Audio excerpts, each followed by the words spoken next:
Tonight, we're diving into the strangest unsolved riddles of the world of Dune, turning them over slowly, one quiet question at a time. The mysteries that Frank Herbert wove deep into his desert universe and never fully closed. Settle in now, let your shoulders soften, and let the room around you grow dim and warm. There is nothing here you must solve, only a slow and even voice wondering aloud beside you as you drift. If these long, quiet stories are the ones that finally carry you under, a gentle subscribe keeps them coming, night after night, and that is the only small thing I will ask of you before we begin. Over the next 20 chapters, we will wonder, without haste, about the true nature of seeing the future,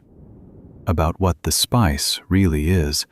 and where the great worms came from, about the hidden aims of an ancient sisterhood, about a man who chose to become a worm, and about the questions left forever open at the edge of an unfinished story. You do not need to answer any of it, and none of it can trouble you where you are. Let each riddle move through you like wind over the dunes and fade, and let it carry you softly down toward rest. There is a question that has drifted through the story of Dune since its very first pages, a question so soft and so vast that it seems to settle over the mind like sand settling after wind. And it is simply this: if a man can see what is coming,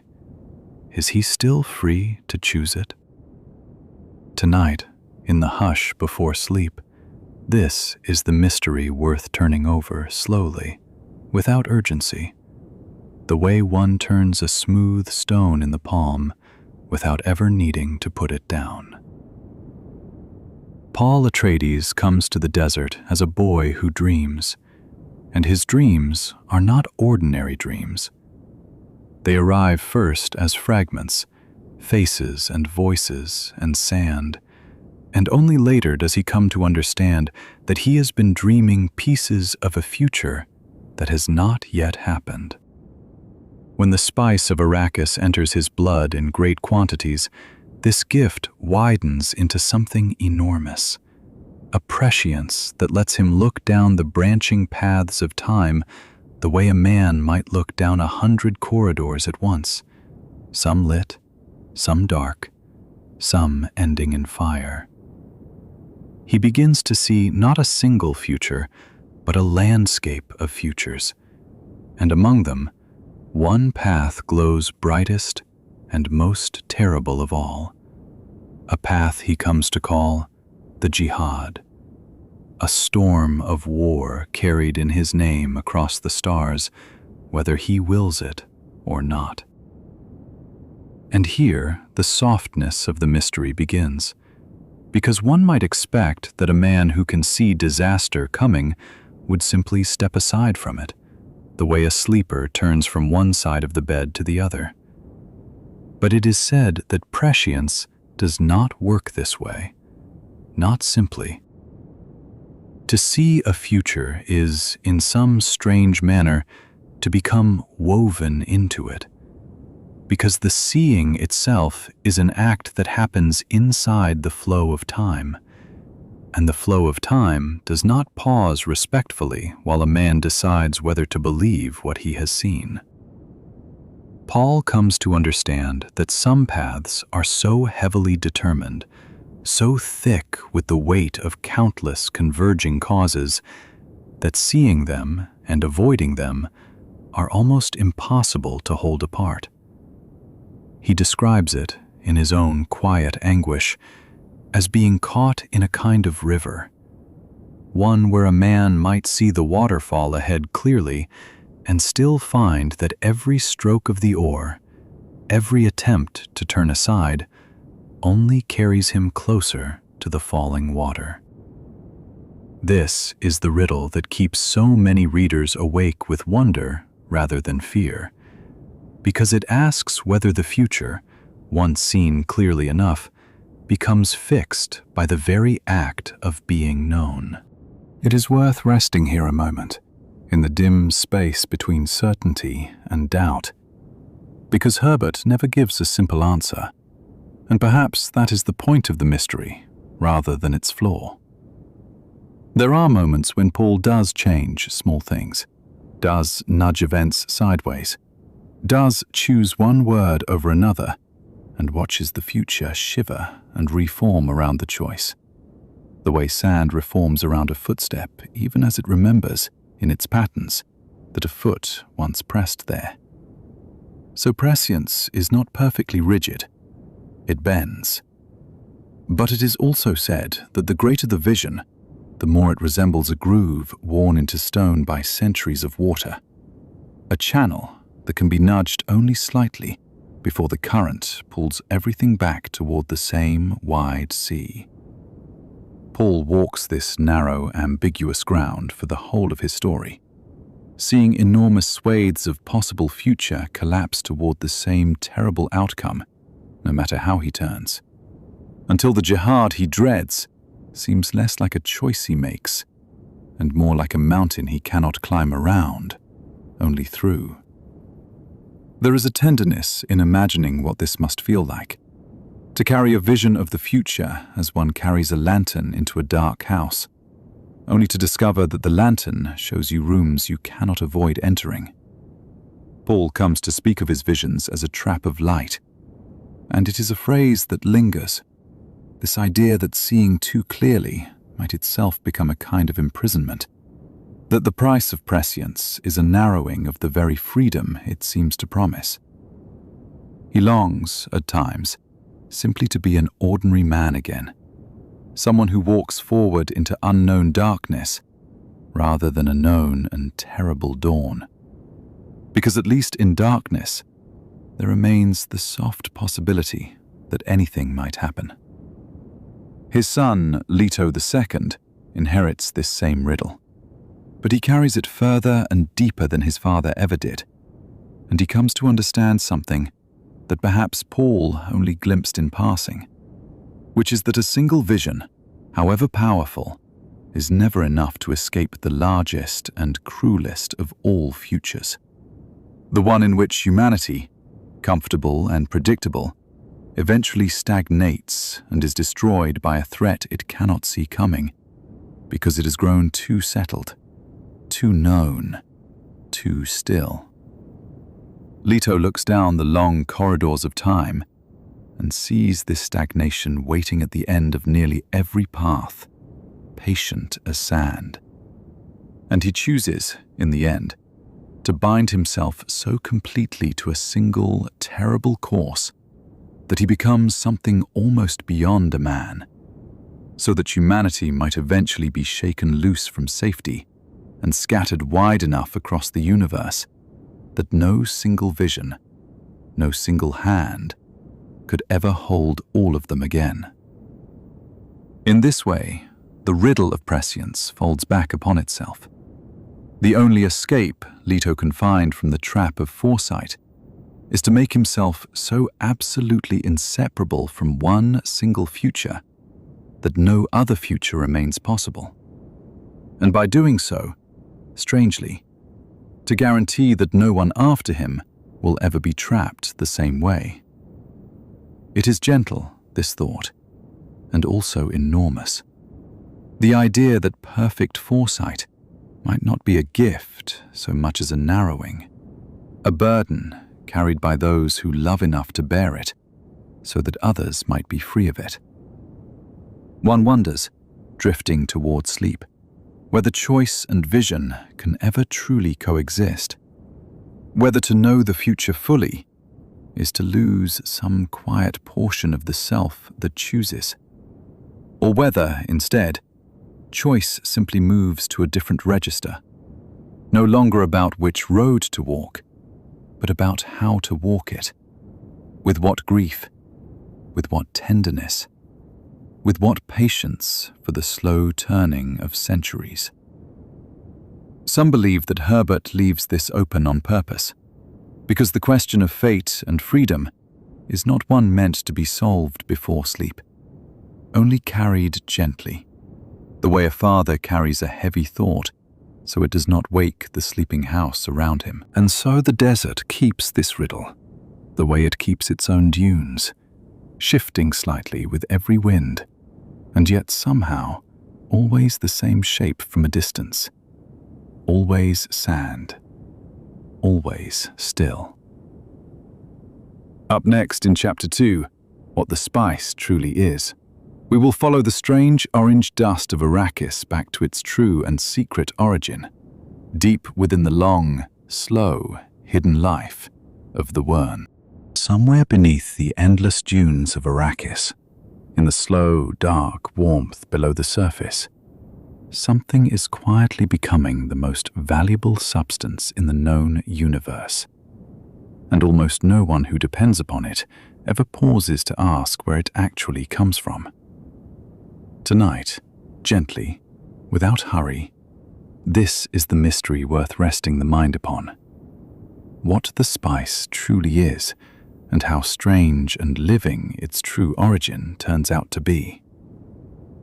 To most of the Imperium, melange is simply spice, a fine cinnamon dust found only on this one desert world,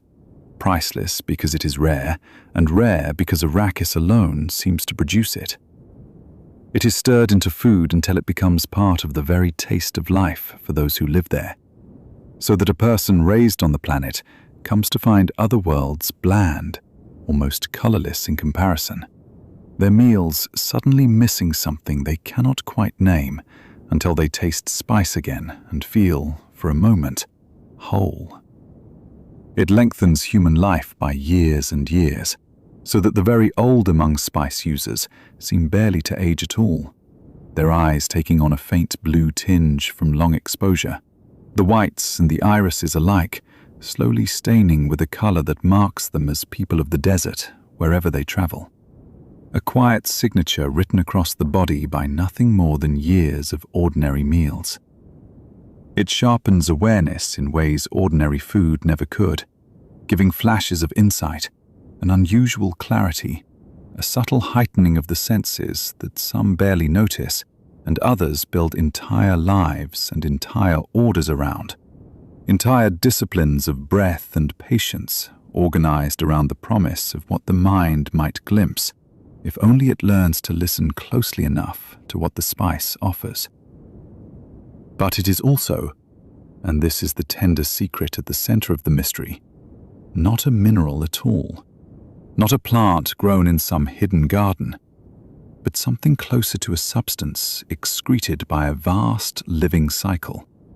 the digestive byproduct, in a sense, of the great worms of the deep desert as they move through their long and patient lives,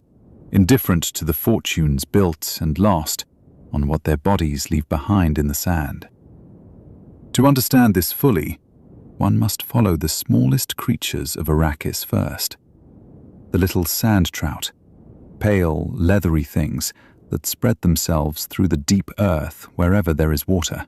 wrapping around it, holding it, keeping the planet dry on the surface, even as they carry moisture down below where it cannot harm them. They move without any hurry at all, patient in a way that feels almost impossible to picture, sealing away a bead of moisture here, another there, across years that no single observer could ever hope to watch from beginning to end. Over time, these small creatures gather and combine, and in some slow transformation, whose full mechanics are known only to the deepest planetologists, and to those few who have watched the process across their own long, unnatural lives, they become the beginnings of something larger, moving through stages that the desert people call little makers. Small creatures still, but different now, more active, more dangerous if disturbed, sensing the world around them with a kind of blind urgency, but was entirely absent in their earlier, quieter form. They continue in this stage for a long while, gathering, waiting, until at last, when enough water has been drawn away and enough of these makers gather, there comes the moment the Fremen wait for with quiet reverence. The making of the water of the deep desert, and with it, a great gushing eruption of spice, a rich, pre-spice mass bursting upward from below in a soft and terrible explosion of gas and dust. One of the strange and wondrous events the desert offers those patient enough to watch for it. A rare and startling reminder that the ground itself is alive with process, however still and empty it might appear on any ordinary day. From that eruption, in the days and weeks that follow, the true melange forms, exposed to sun and air, ready to be harvested from the sand by great crawling machines, under the watchful eyes of pilots who scan the sky for any sign of a worm come to investigate the disturbance. For the harvest itself is never a safe or a settled thing, always balanced on the edge of a much larger and much older presence that might, at any moment, decide to come closer. For it is here that the great and simple secret waits, quiet and enormous. What emerges from this cycle, in its final stage, is the Shai-Hulud itself, the sandworm, vast and ancient, drawn instinctively toward any large concentration of water, because water is poison to it, a thing it must destroy or bury or drive away, which is why the presence of spice so often calls a worm rushing up through the sand toward the very people trying to harvest it, as though the sand itself had suddenly remembered it was never truly empty. The worm and the spice and the little sand trout and the driest desert imaginable are not separate things at all, but different faces of one single unbroken cycle of life, each one incomplete without the others, so that to harvest the spice is, in a very real sense, to harvest a small piece of the worm's own long and patient existence, spread thin across the sand like a memory, offered up without the worm ever knowing it has given anything away at all. It is worth letting this settle slowly, the way spice dust settles after a wind, that the most precious substance among the stars, the thing over which houses go to war and emperors bend their ambitions, is not a treasure buried and waiting to be found, but a living process, ongoing, cyclical, endlessly renewing itself in the deep places of one single world, utterly dependent on conditions that exist nowhere else known to humankind. There is something almost humbling in this, that so much of the Imperium's wealth and ambition rests entirely on a cycle none of them control and few of them even understand. A cycle that would continue exactly as it always has, whether or not a single ship ever came to Arrakis to carry the spice away. Perhaps this is part of why Arrakis holds such a strange grip on the imagination of the Imperium, because the wealth it offers is never quite still, never quite finished, always in the middle of becoming something else, the way a story that has no true ending keeps quietly turning long after the reader has closed their eyes, its characters still moving somewhere in the dark, unwitnessed, but never truly paused. The Bene Gesserit used the spice to open pathways of memory reaching back through countless generations of mothers before them, treating it almost as a key turned slowly in a lock built from their own bloodlines. The guild navigators depend upon it so completely that without it, their great vessels could never safely cross the folded distances between stars, since the visions the spice grants them are the only compass fine enough to steer a ship through the blindness of fold space.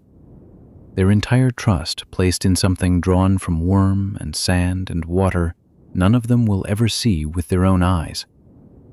Ordinary Fremen breathe it in every meal, every drink of desert coffee, every quiet hour of their lives,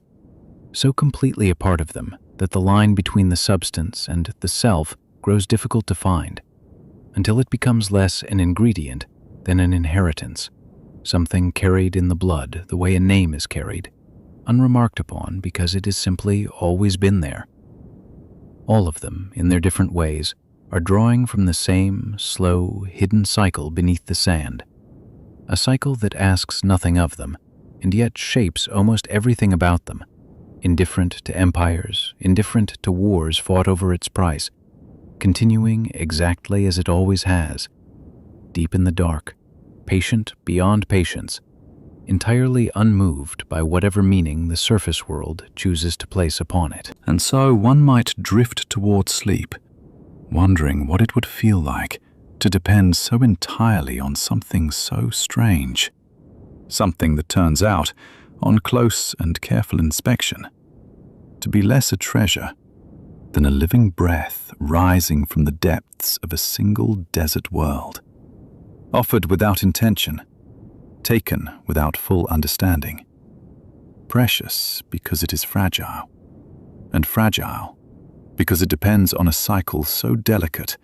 that almost no one who benefits from it has ever seen where it truly begins. Perhaps it is enough for tonight, simply to hold the shape of that cycle gently in mind, the small, pale creature, and the eruption, and the worm, and the dust settling once more over dunes that keep their own slow counsel. Up next in Chapter 3,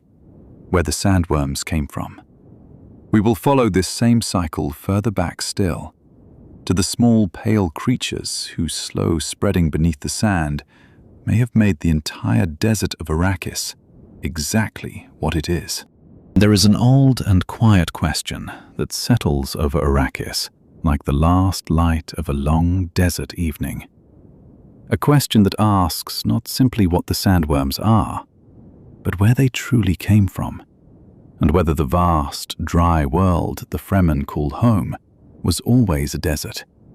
or whether something small and patient made it that way over a span of time too long for ordinary memory to hold. Tonight, this is the mystery to rest inside of, slowly, the way one rests inside a warm and heavy blanket while the wind moves outside, unseen and unbothered. It is easy, on first hearing of Arrakis, to imagine that the desert simply always was, that the planet was born dry the way some worlds are born cold or born drowned in ocean, and that the great worms grew to fit a landscape already made for them, the way any creature might be imagined to fit the home it is found in. But the deeper truth, the one that planetologists like Pardo Kynes spend a lifetime tracing through sand and wind and water, is stranger and gentler than that. Because Arrakis was not always the endless dry expanse it becomes. It is said that the world once held far more water than it does in the time of Paul and his son, and that something in its own biology, something small and easily overlooked, slowly drew that water away, hid it, buried it, until a wet world became a dry one, not through some sudden catastrophe, but through the unhurried accumulation of countless small lives working the same slow purpose across centuries, each one contributing so little on its own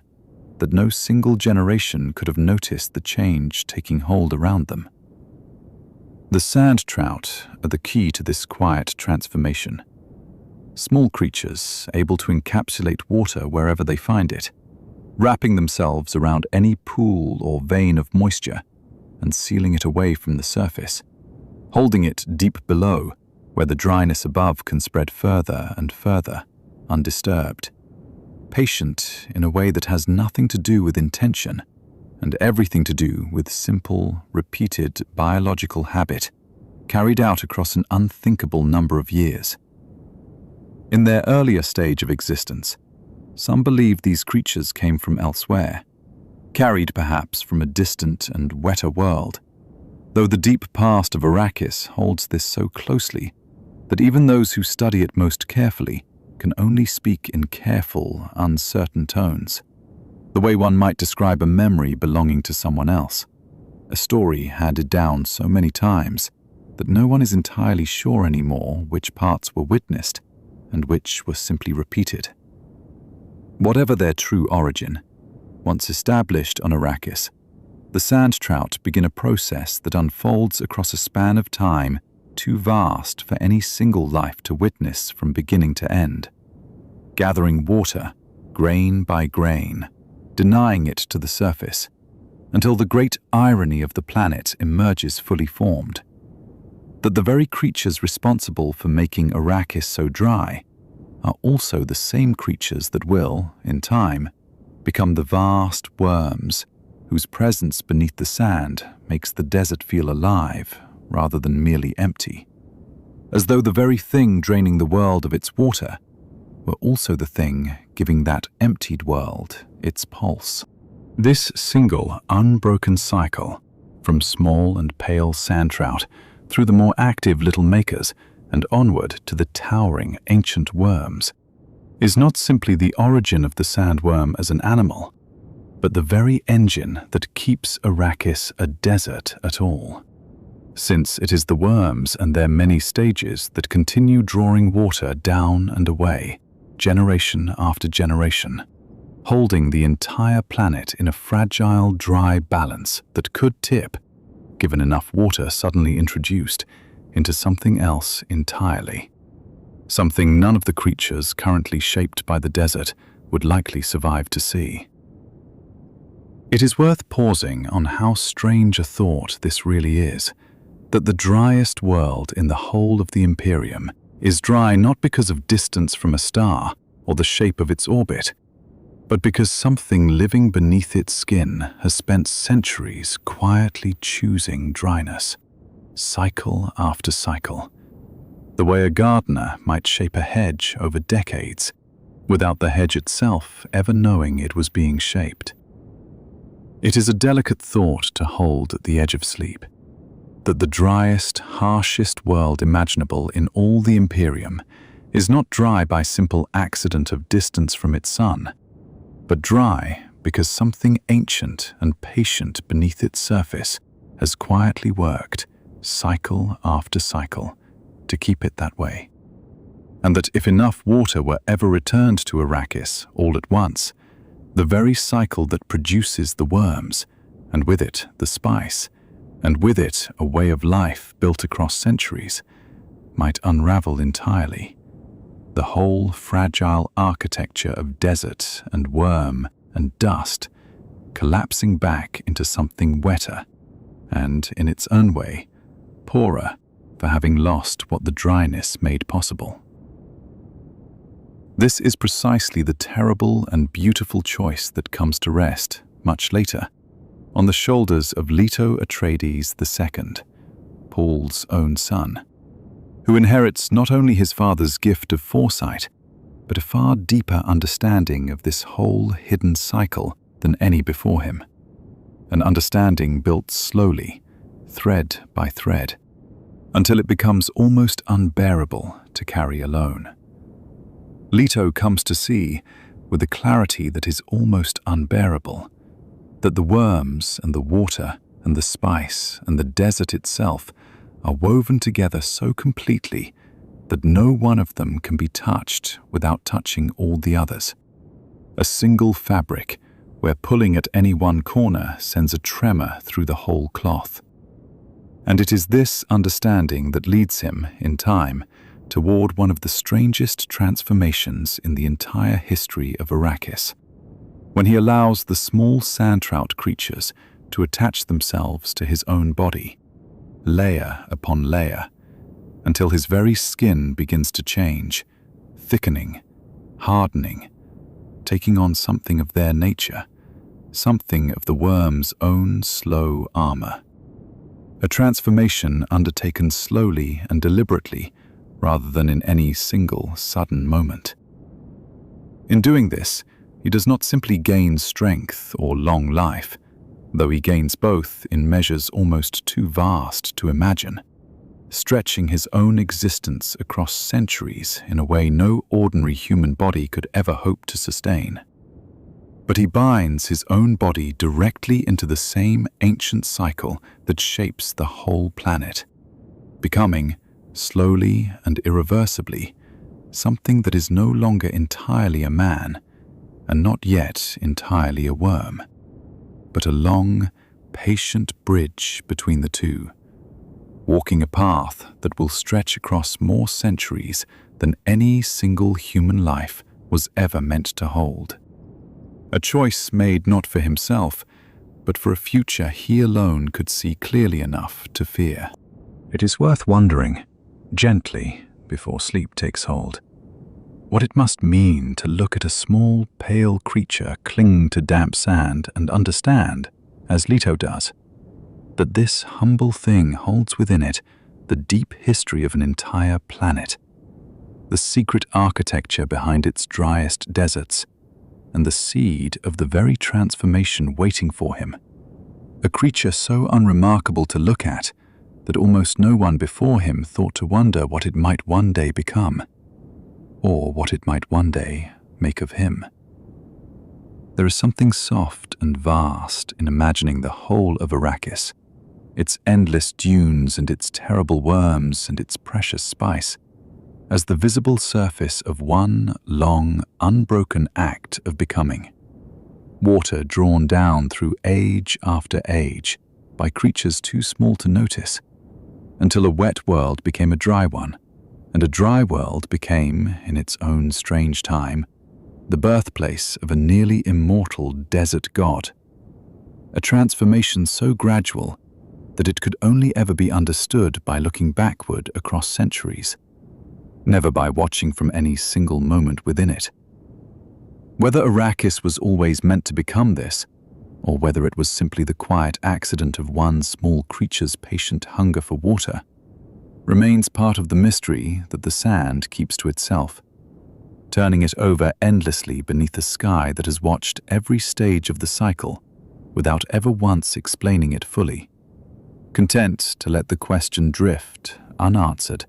into the folds of the dunes. Up next in Chapter 4, The Secret Aim of the Sisterhood, we will turn from the deep cycles of the desert itself toward an older and more hidden project, one carried quietly across 10,000 years by women who never forgot their purpose, working patiently toward the birth of a single, extraordinary child. There is a quiet room, somewhere behind the ordinary business of empires and houses and desert wars, where a very old and very patient plan has been unfolding for longer than most families can trace their own lineage, and almost no one caught inside its slow machinery has ever fully understood the shape of the hand guiding them. Tonight, softly, this is the mystery worth turning over before sleep. The secret aim of the Bene Gesserit, the sisterhood whose true purpose was hidden even from those whose lives it quietly arranged from birth to death. To the wider Imperium, the Bene Gesserit appear as advisors, as wives placed carefully beside great men, as teachers of unusual discipline and unsettling calm, women who seem always to know slightly more than they say, and to watch every room they enter with eyes that miss nothing. This impression is not wrong, but it is only the surface of something far larger. Because behind every marriage arranged, every whispered suggestion offered to a duke or a baron, every daughter placed just so within a great house, lies a project stretching back some 10,000 years. A breeding program of such patience and such scope that it treats entire human bloodlines the way a careful gardener treats a slow-growing tree, pruning here, grafting there, waiting generations for a single desired bloom. The aim of this ancient program, carried forward by mothers who pass their intentions to daughters the way one passes a lit candle from hand to hand without ever letting the flame go out, is the creation of a particular kind of man, one the sisterhood calls the Kwisatz Haderach, a phrase that means, in their own old tongue, something like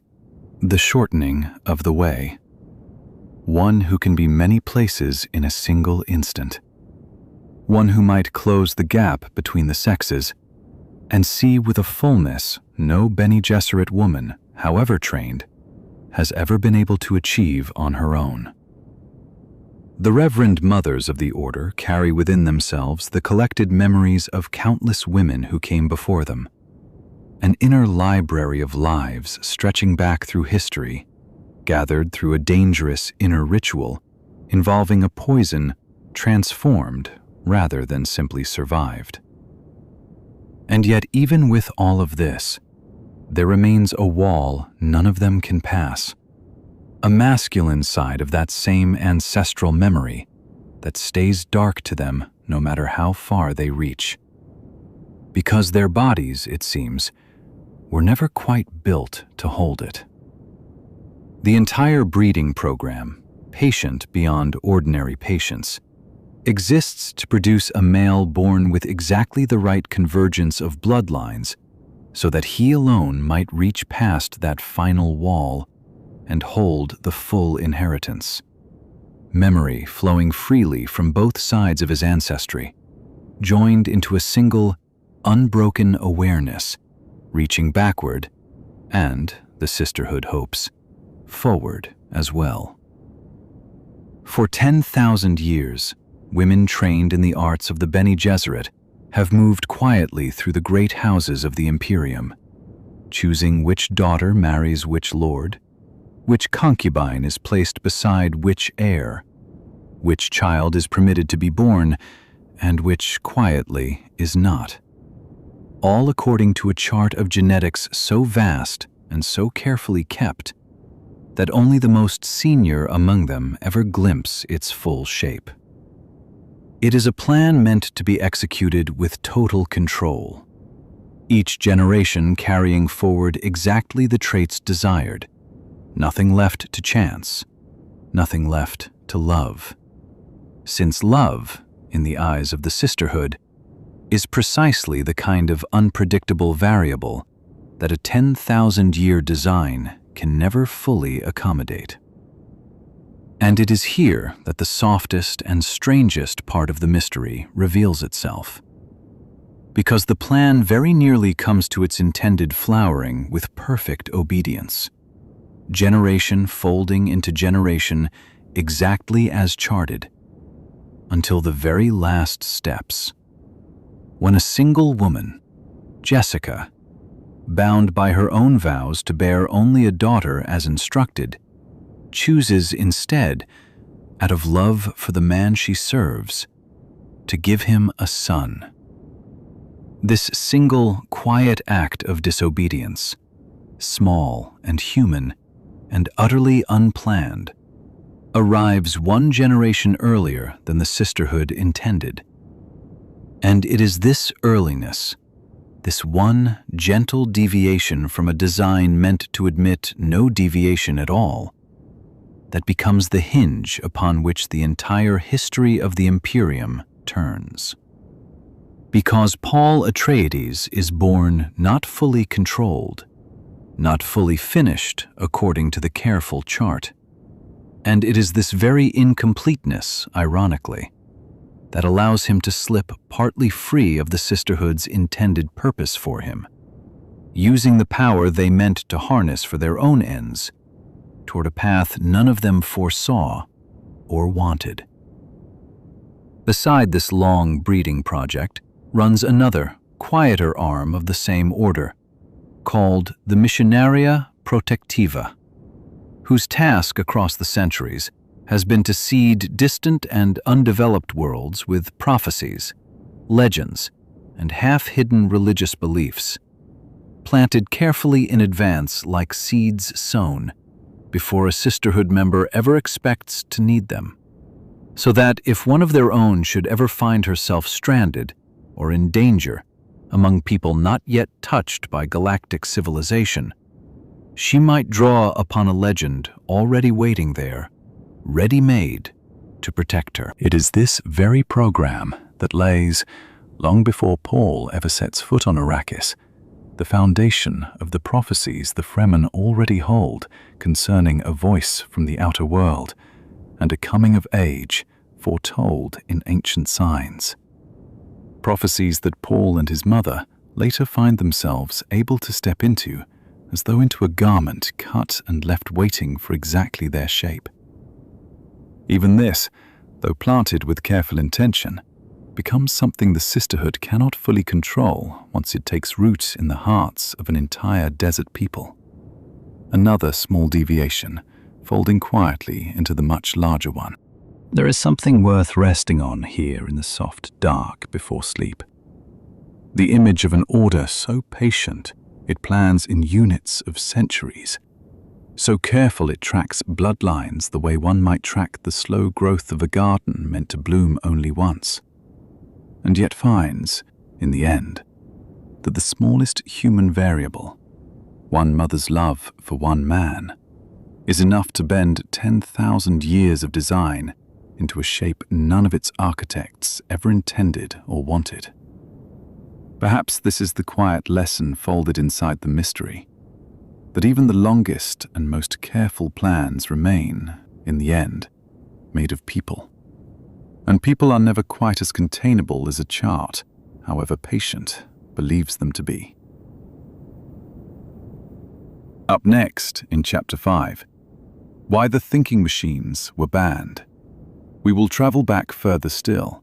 to the ancient war that shaped every rule the Imperium still lives by, and ask why humanity chose, long ago, to turn away from the very machines that once thought for them. There is a sentence carved into the deepest lore of the world Paul Atreides was born into, a sentence so old that by his time it had become almost invisible,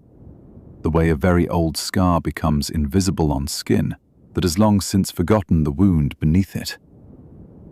Thou shalt not make a machine in the likeness of a human mind.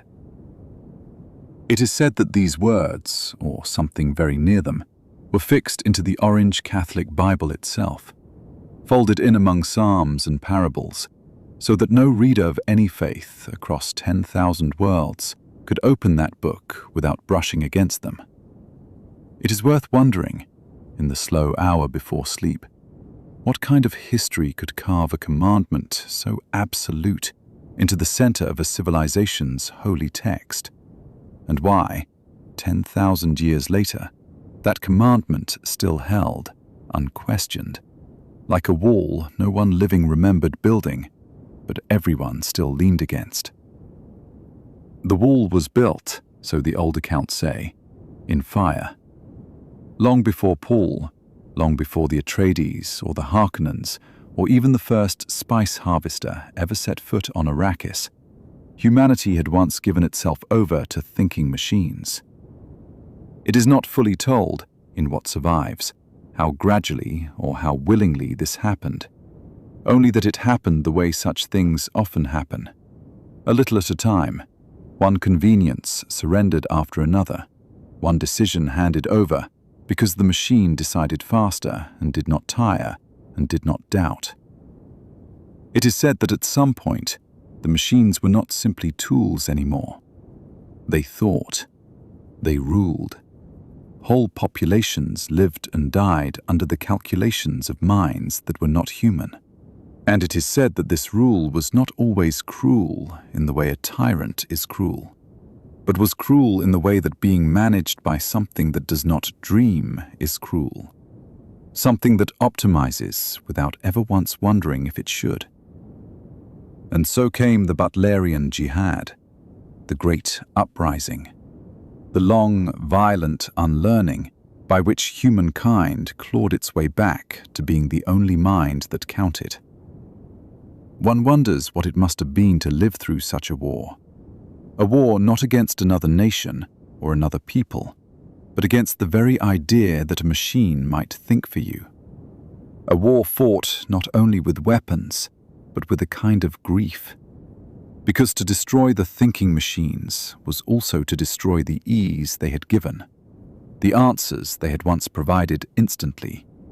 the comfort of never having to calculate anything difficult alone again.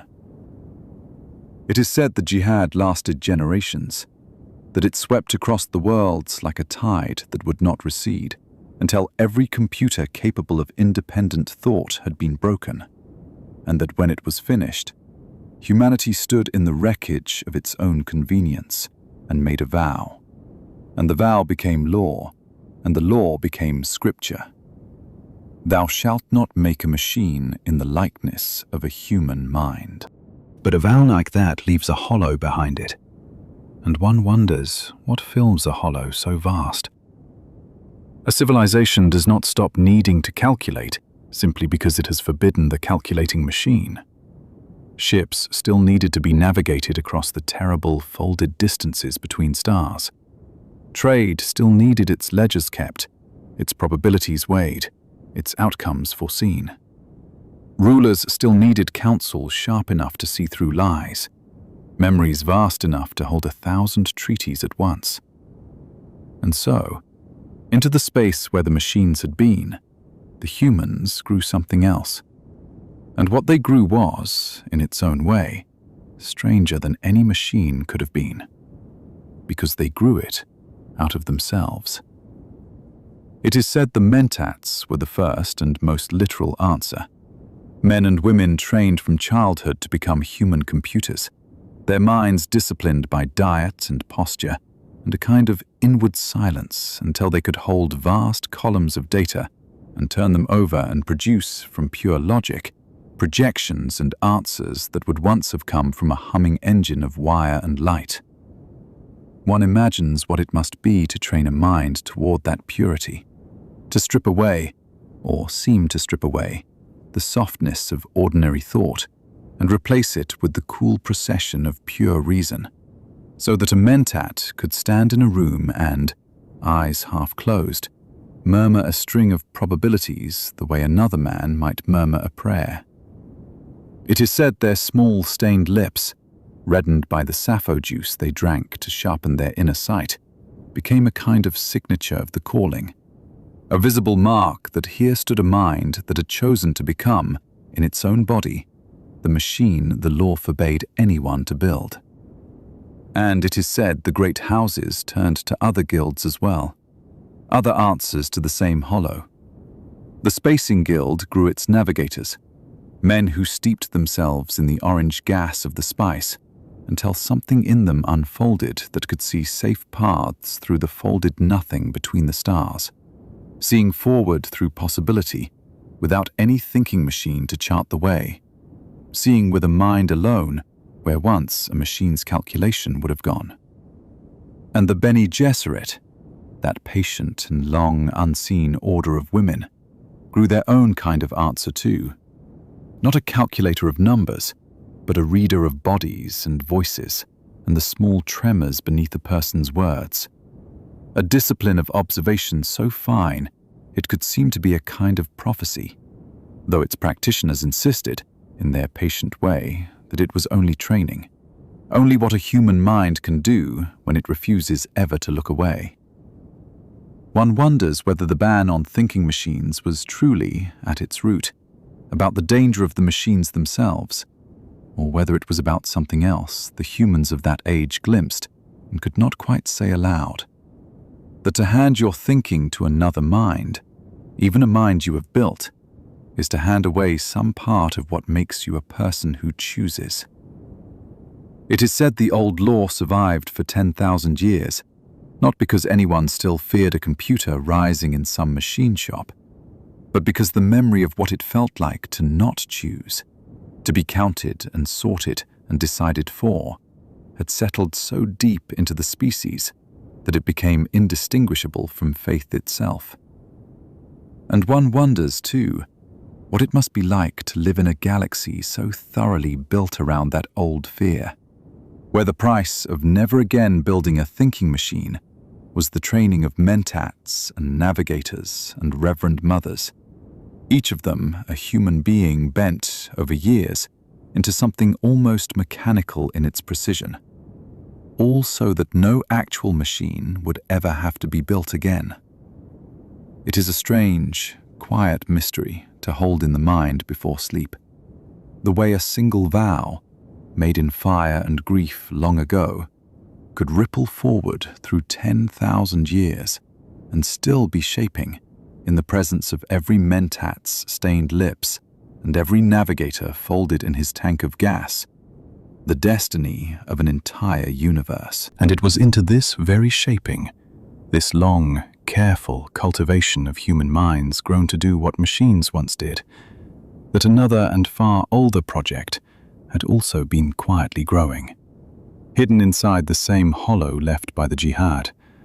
a project not of calculation, but of blood, patient beyond any human patience, aimed at breeding across generation after generation toward a single figure the sisterhood had been waiting for since before anyone alive could remember. Up next in Chapter 6, The Making of the Kwisatz Haderach, we will follow that long-hidden breeding plan across its generations and ask what it meant that a mother, in one quiet act of love, gave the plan a son 1 generation before it was ready to receive him. There is a kind of patience that no ordinary institution can hold, a patience measured not in years or decades, but in bloodlines, in the slow braiding of one family's fate into another's across 90 generations. And it is said that the Bene Gesserit possessed exactly this patience, and had spent it, quietly, invisibly, for longer than most worlds could remember having a history at all. One wonders what it must be to belong to an order whose true work is never finished in a single lifetime, whose members are born, serve, and die inside a plan whose completion none of them will ever see, and yet who carry that plan forward anyway, generation folding into generation, the way a single note held long enough becomes, eventually, part of a chord no one alive at its beginning could have heard. It is said the plan began so far back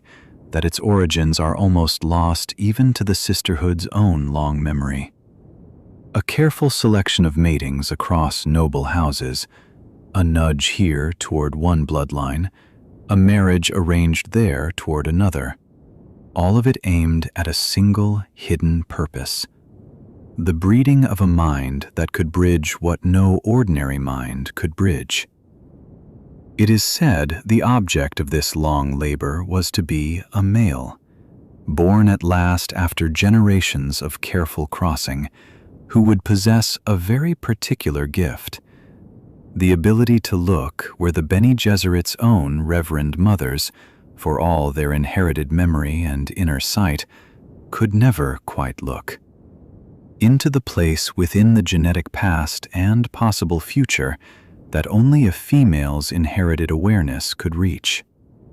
For the female line, and only a male's could reach for the male,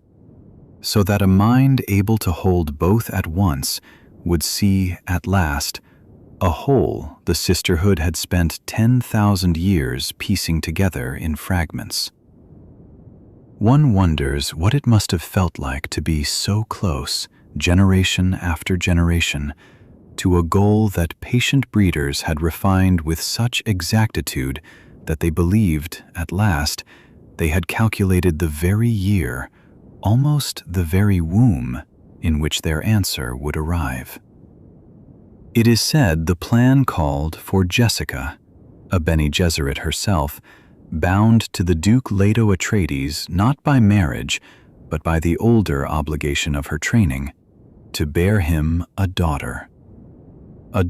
who would then be wed to a Harkonnen heir, so that in the following generation, the two converging bloodlines, so long separated and so carefully brought back together, would finally produce the son the sisterhood had been waiting for since before living memory. It is worth resting quietly on how exact that plan was, how many centuries of lives had bent themselves, without ever fully knowing why, toward the shape of that single unborn daughter. And it is said that Jessica, standing at the very last threshold of that plan, did something the plan had never accounted for. She loved the Duke Leto, it is said, more than she obeyed the order that had shaped her whole life. And out of that love, wanting to give him the son he wished for, she bore a boy instead of the daughter she had been commanded to bear. One wonders what must have passed through her in that private, unrecorded decision, whether it felt like defiance or like the only truly free choice her whole trained and disciplined life had ever allowed her. To set aside 10,000 years of calculation for the sake of one man's quiet wish. And it is said that this single act, this one small disobedience folded into an act of love, shattered nothing outwardly, and yet moved the entire plan a full generation out of its careful order, bringing forth too soon, unprepared and unguided by the sisterhood's intended hand, the very figure they had spent so long preparing the ground to receive. It is said his name was Paul, and that he grew up not fully knowing what he was, only that his mother had trained him, in secret and in love, in the very disciplines the sisterhood reserved for its own. The control of every muscle, the reading of the smallest gesture, the voice that could bend another's will through tone alone. One wonders what it must be to be raised as an answer to a question you do not know has been asked, to carry inside yourself, without being told, the hopes of an order that does not yet know you exist, a full generation ahead of the moment they had planned for you. And it is said the true unveiling came only much later, on Arrakis, in the deep and terrible trial of the water of life, that same poison distilled from the drowning of a sandworm, which every reverend mother must transform within her own body in order to become what she is. It is said Jessica, pregnant again and desperate to save the remnants of her house, drank that poison in the presence of the old Reverend Mother Ramallo, and that the transformation nearly killed her,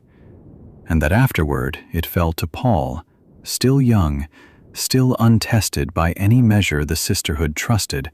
to face a poison meant only for women, a poison no man was believed able to survive. One wonders what that moment must have felt like from the inside, to place oneself, without any guarantee of return, into a substance that could kill instantly, or could, just possibly, open something vast. It is said Paul drank it, or was given it, and that where an ordinary man would have died at once, something in him bent the poison rather than being broken by it. Some latent, deliberately bred capacity, finally awakening under that exact pressure, so that he passed through what should have been death and came out the other side having become, in a single unbearable hour, the very thing the sisterhood had spent 90 generations trying to grow.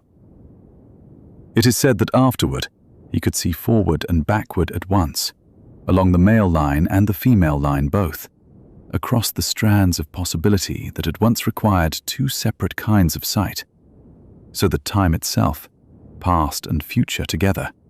seemed to open before him the way a single corridor opens once you finally have the key.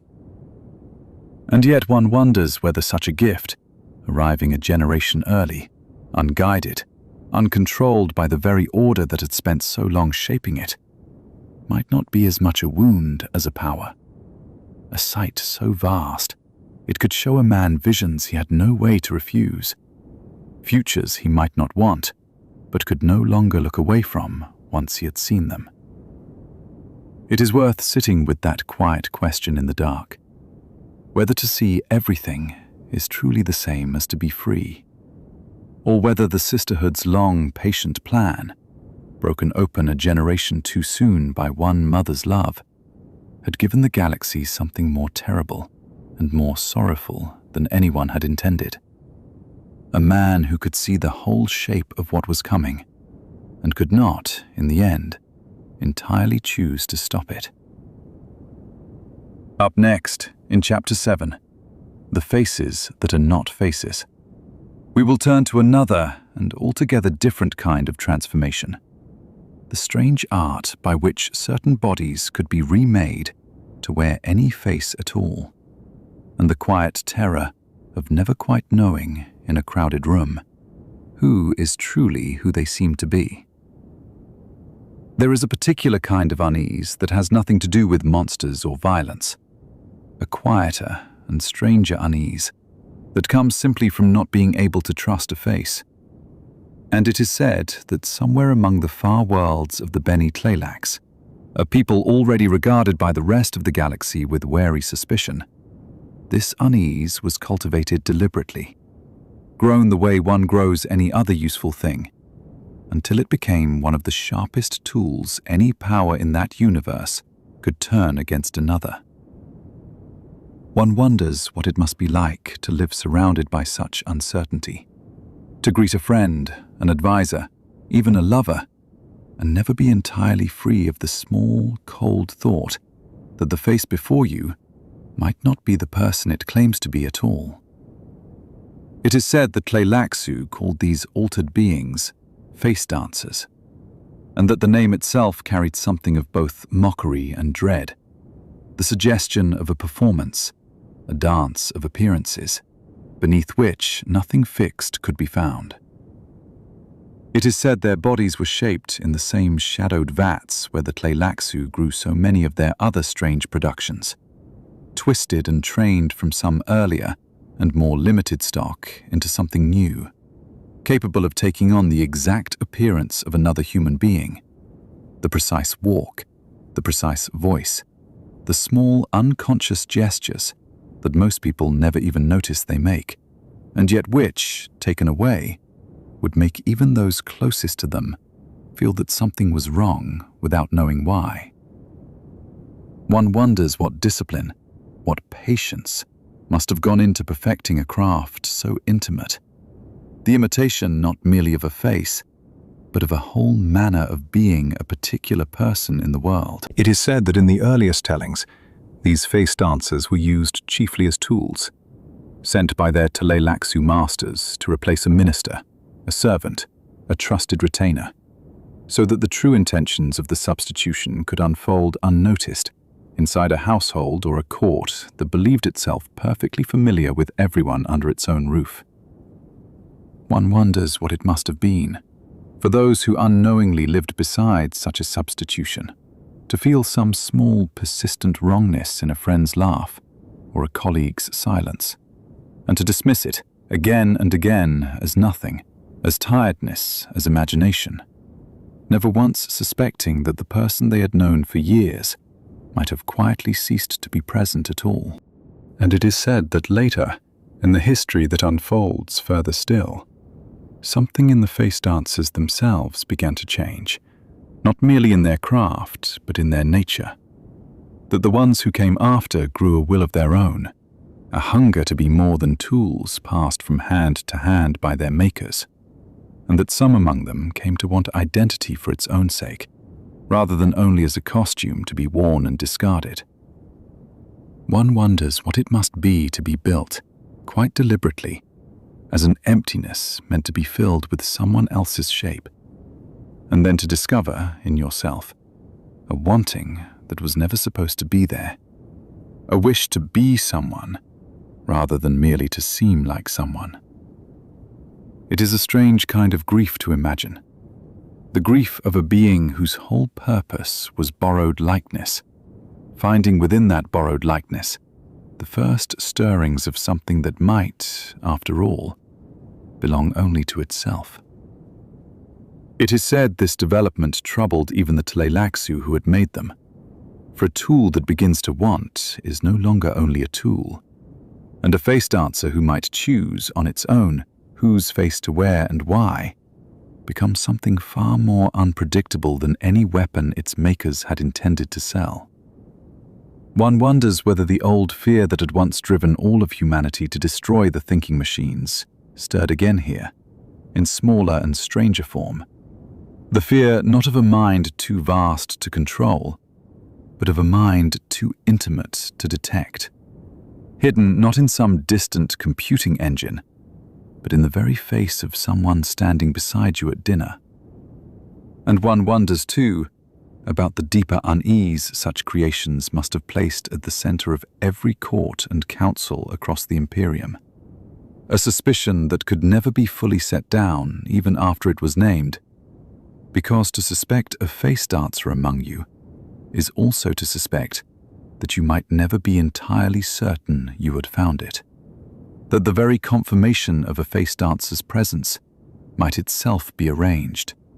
might itself be part of some longer deception whose true shape you could not see. It is said that great houses grew careful in those years of small, unexplained absences, of servants who returned from a journey slightly changed, of advisors whose counsel began ever so slightly to bend in directions convenient to some other interest entirely. One wonders how much of the era's caution, its formal customs of testing and verifying identity, its old habits of never quite trusting even a familiar face without some private confirming word,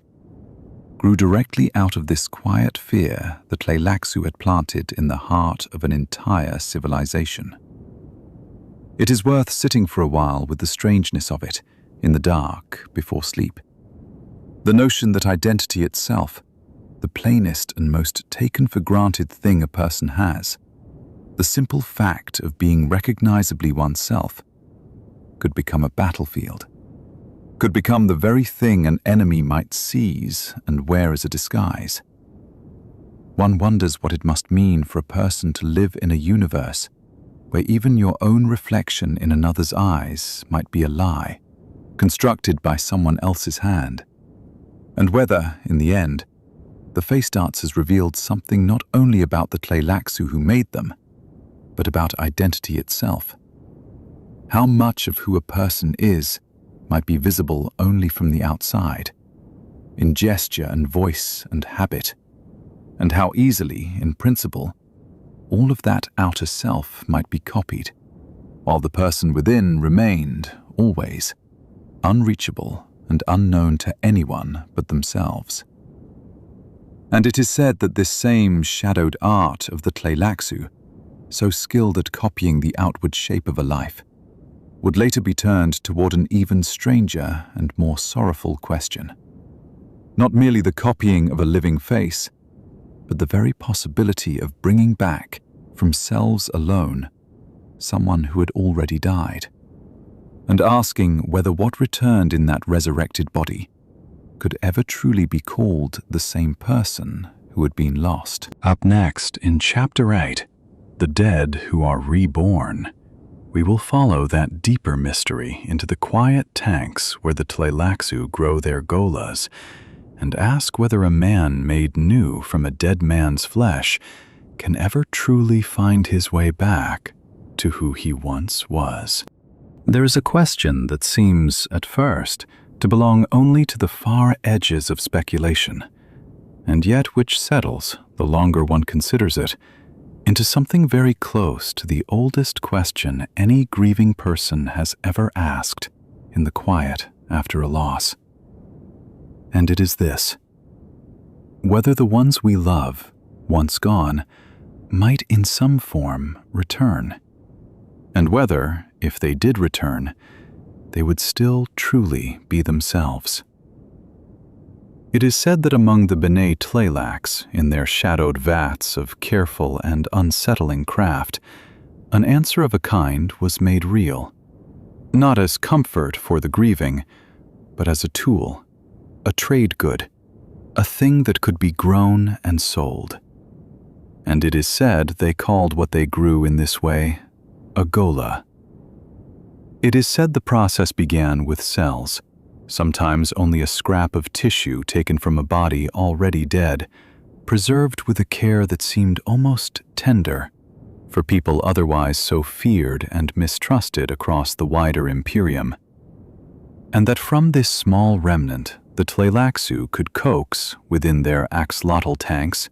a new body to grow, cell by patient cell, until it stood as an exact physical twin of the person who had died, down to the smallest detail flesh can hold. One wonders what it must have been, for those who first witnessed such a thing, to look upon a face they had watched go still and cold, and see it breathing again, unmarked by whatever wound had ended it the first time, as though the tanks had reached backward and undone a small portion of time itself. But it is said that the body alone was never the whole of the mystery, and that the deeper and more troubling question always concerned what lay behind the restored face. Whether the mind that woke inside that new-grown flesh carried anything at all of the person who had once lived there, or whether it woke instead as someone wholly new, wearing a stranger's features without ever having earned them through a single lived memory. It is said that in the earliest and simplest golas, nothing of the old self seemed to remain, that these were blank vessels, trainable, useful, but empty of the particular joys and sorrows and small private habits that had once made the original person who they were, so that to call such a gola by the dead man's name felt to those who had known him less like a resurrection and more like a very careful, very cruel imitation. And yet it is said that there came, in time, a gola unlike the others, grown from the cells of a man named Duncan Idaho, a loyal swordmaster who had died defending the very household he served, and that this gola was given, by his tleilaxu makers, another name entirely: hate, as though the new name itself were meant to hold the old self at a careful distance, to keep master and vessel from being mistaken for one another, even in speech. One wonders why that particular renaming mattered so much to those who arranged it, whether it was meant only as a formality of trade, or whether it carried some deeper, unspoken fear, that to let the new man be called too easily and too soon by the old man's name might be to invite something back that the tleilaxu themselves did not fully understand or trust. It is said this gola was given as a gift, or perhaps as a weapon disguised as a gift, to the very household the original Duncan had died protecting, and that Paul, now grown into a ruler and a legend far beyond the boy who had once faced the water of life, took the gola into his service, watching him closely, wondering, as anyone in his place might wonder, whether some flicker of the loyal man he had once known might still be folded somewhere inside that new-grown mind, patient and dormant, waiting only for the right pressure to bring it forward. One wonders what it must have been for Paul, a man who could already see so much of the shape of the future, to sit, nonetheless, beside this reborn friend and find that this one thing, whether a soul survives its own vessel's death and rebirth, remained genuinely hidden even from his sight. It is said the answer came slowly and at great cost, that somewhere beneath the trained and careful surface of Hate's new mind, the old memories of Duncan Idaho lay intact but sealed away, placed there deliberately by his makers behind some inward lock, and that only an experience sharp enough, a moment of danger or love or grief powerful enough to shatter that careful sealing, could bring the original man's memories flooding back into the new man's waking mind. One wonders what it must be to carry, without knowing it, an entire buried life inside oneself, to move through the world as one person, while another person's whole recollection of loves and battles and quiet mornings sits folded just beneath the surface, waiting for the one blow or the one embrace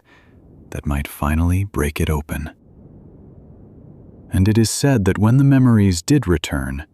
when Duncan's old self at last rose up through Hate's new one, it did not simply erase the vessel that had carried it, but joined with it, so that what stood afterward was neither wholly the man who had died, nor wholly the new being grown to replace him, but some third thing, shaped by both, carrying the old man's love and loyalty inside a body and a mind that had lived, however briefly, its own separate existence first. One wonders whether this means a person can, in some real sense, survive their own death after all, or whether what survives is only ever a very faithful echo, so faithful that even the echo itself cannot always tell where the original voice ended and its own voice began. It is worth resting with this question quietly in the dark, turning it over the way one turns over a smooth stone, without needing to reach the bottom of it before sleep finally comes. If the body can be regrown and the memory reawakened, what is it exactly that makes a person the same person across that terrible gap of death and return? And is it something that lives in the flesh, or in the memory, or in some third quiet place that not even the careful hands of the tleilaxu, for all their strange and patient craft, ever fully learned how to reach or to name? Up next in Chapter 9, what Leto saw on the golden path. We will leave the quiet tanks of the tleilaxu behind and follow the son of Paul Atreides into a far longer and stranger transformation, one he chose willingly and carried for thousands of years in order to save humanity from a future only he could see. There is a question that settles over the mind like sand settling after wind, and it concerns the emperor who saw too much and could not look away. One wonders what it truly meant that Leto II, grandson of a duke who had walked the wilderness of Arrakis, should choose to become something no man had been before, and whether choice is even the right word for what happened to him beneath the weight of his visions. Some say the truth of him can only be approached slowly, the way one approaches sleep, not by force, but by surrender. And so it is worth simply sitting with the shape of what he saw and what he did about it, without hurry, without any need to resolve it before the night takes over. It begins, as so much in this story begins, with sight. Paul Atreides, his father, had walked the paths of the future and found them narrowing into a single terrible corridor, a jihad of fire that would carry his name across 1,000 worlds, whether he wished it or not. And he had recoiled from that knowledge, even as he could not entirely escape it. His children were not so protected. Leto and his twin sister Ghanima had been exposed to the spice while still in the womb, and they were born already carrying the awareness of countless lives, ancestral memory pressing in on them before they had learned to walk. And it is said that this made Leto different from any child who had come before him, a boy who was, in some sense, never only a boy. And when he came into his own prescient vision, fuller and stranger than his father's had ever been, he did not find a single corridor of jihad waiting for him. He found something worse. He found an ending. The vision is described, in the old accounts, as a bleakness spreading outward across the ages, humanity guttering out like a lamp starved of oil, not in one dramatic catastrophe, but through a long, slow narrowing of possibility, generation after generation, growing more predictable, more visible, more able to be found and finished by whatever force might wish to finish it. One might wonder what exactly threatened them so, and the honest answer offered by the story is that prescience itself was the danger. The very gift that let a few see forward had become a trap that could let others, in some far future, hunt the whole of humankind down to nothing. A species pinned like a specimen because it could always, eventually, be predicted. Stagnation, the old texts call it, a kind of quiet in the blood, a people grown too comfortable inside grooves worn by their own history, so tame and so traceable that some unseen hazard, arriving from a direction no one had thought to guard, could end them all at once. It is a strange thing to fear extinction not from too much chaos, but from too much order, too much sameness, too much certainty about what a human being would do next. And yet, that is the shape of the dread Leto carried inside him from a very young age, long before he had the power to answer it. The sisterhood he came from, the Bene Gesserit, had bred toward a goal for 90 generations, patient beyond ordinary patience, arranging marriages and bloodlines like a garden tended across centuries, working always toward the Kwisatz Haderach, the one who could hold the male and female lines of memory together and see where no one else could see. They had wanted a tool. What the universe gave them, through Paul and then through his son, was something closer to a mirror held up to the whole species. And Leto, gazing into that mirror, saw not a triumphant destiny, but the slow suffocation of everyone he might have loved. It is worth pausing here, in the quiet of the telling, to imagine what it might be to hold such a vision as a child, to know, before one has even chosen a first true task in life, that the entire species stands on a narrowing ledge, and that only one path leads away from the edge. That path is the one later called the Golden Path, though it is worth remembering that Leto himself experienced it less as a road he selected, and more as the single gap of light in an otherwise closing door. Among all the futures he could see, nearly all of them ended in the same silence. Only a few threads led somewhere else, and every one of those threads required an act so vast, so contrary to any comfortable notion of leadership, that it is easy to understand why the story lingers so long on his hesitation before he accepted it. What those threads asked of him was this: humanity had to be scattered. It had to be flung outward, deliberately and thoroughly, into corners of the universe no map could hold, no empire could administer, no single power could ever again gather into one fist. This scattering came to be called the scattering, or the dispersal, and its whole purpose was to make the species untrackable, to put so much distance and difference and hidden multiplication between one human being and the next that no future hazard, however patient, however powerful, could ever again find all of them at once. A people who cannot be found cannot be finished. A people who cannot be predicted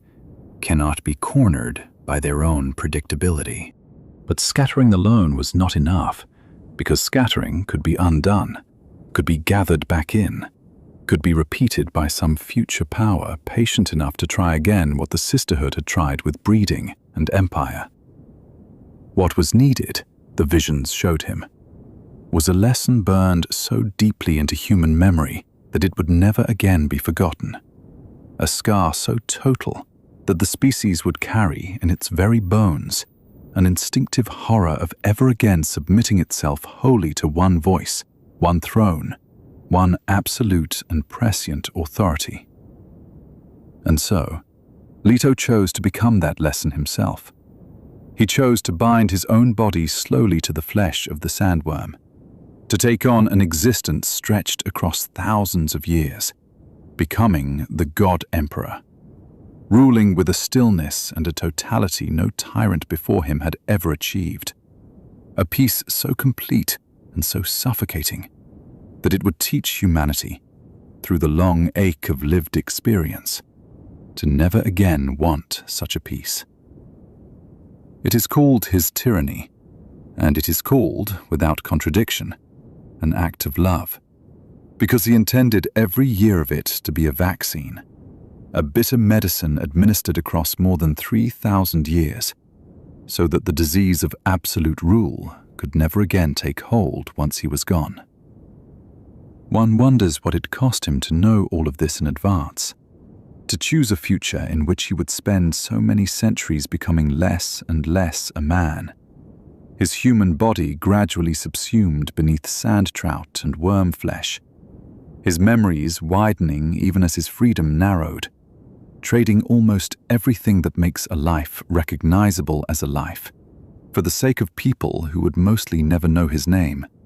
or who would know it only as a monster from the old stories. He is said to have called it the most terrible gift,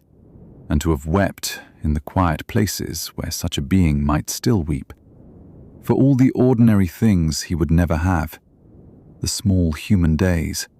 the companionship, the change of seasons on an ordinary face. And yet he did not turn away from it, because the alternative, in every vision he examined, was silence spreading over all the worlds of men. And a silence like that, he seemed to feel, was worse than any personal cost he might be asked to pay. It is worth resting, for a moment, in the strangeness of a hero whose great act is not a battle won, but a door held open at the price of himself. A man who becomes something less than a man, so that the species behind him might become something that can never again be cornered. Herbert never resolves for us exactly what the far future looked like once the Golden Path had done its work, only that it had, at last, opened somewhere his prescience could not fully follow. A genuine unknown, chosen on purpose, preferred over a knowable ending.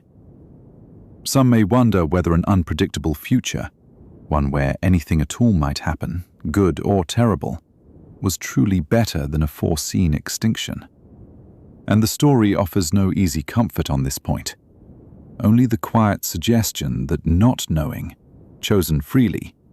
might be the closest thing to freedom a people can ask for. Up next in Chapter 10, the tanks of the tleilaxu, we will look into the hidden vats where golas are grown from the dead, and wonder together what secret truth those tanks were built to conceal. There is a room somewhere in the imagination of this story that most listeners never quite enter, and yet its presence hums beneath everything the tleilaxu ever did, and one might spend a long, quiet while simply wondering what waits inside it. The room holds the axolotl tanks, and for a great span of the story they are spoken of only in whispers, described as vats, as vessels, as some ambiguous biological machinery capable of producing golas, those revived bodies of the dead, grown anew and given back a kind of life. And no one outside the bit tleilax seems to know, for certain, what an axolotl tank actually is. It is worth letting that uncertainty settle for a moment before reaching for the answer, because the not knowing is itself part of the mystery's shape. A locked door that the rest of the universe walked past for centuries without daring to ask what lay behind it. The golas themselves were wonder enough on their own terms.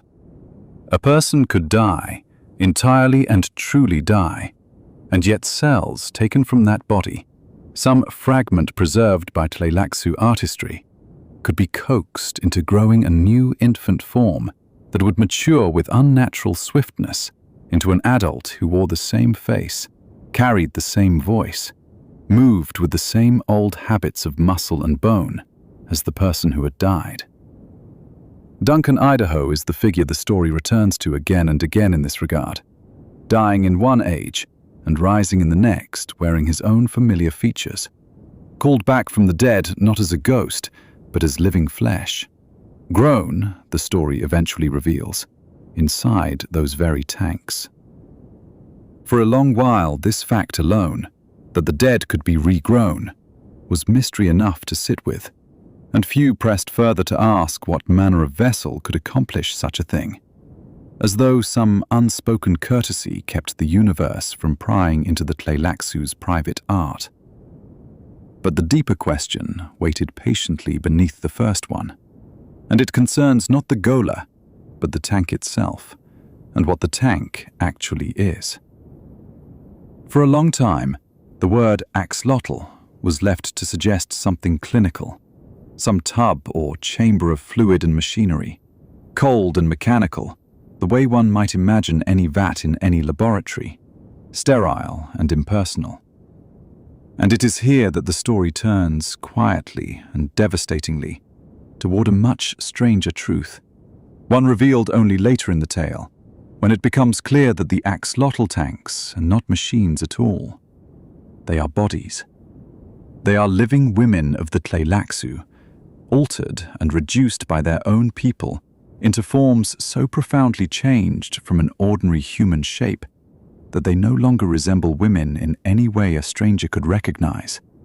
kept alive only to serve as the vessels in which new life, gola life, is grown from cell to infant to eventual maturity. It is a revelation the story lets land softly and awfully all at once.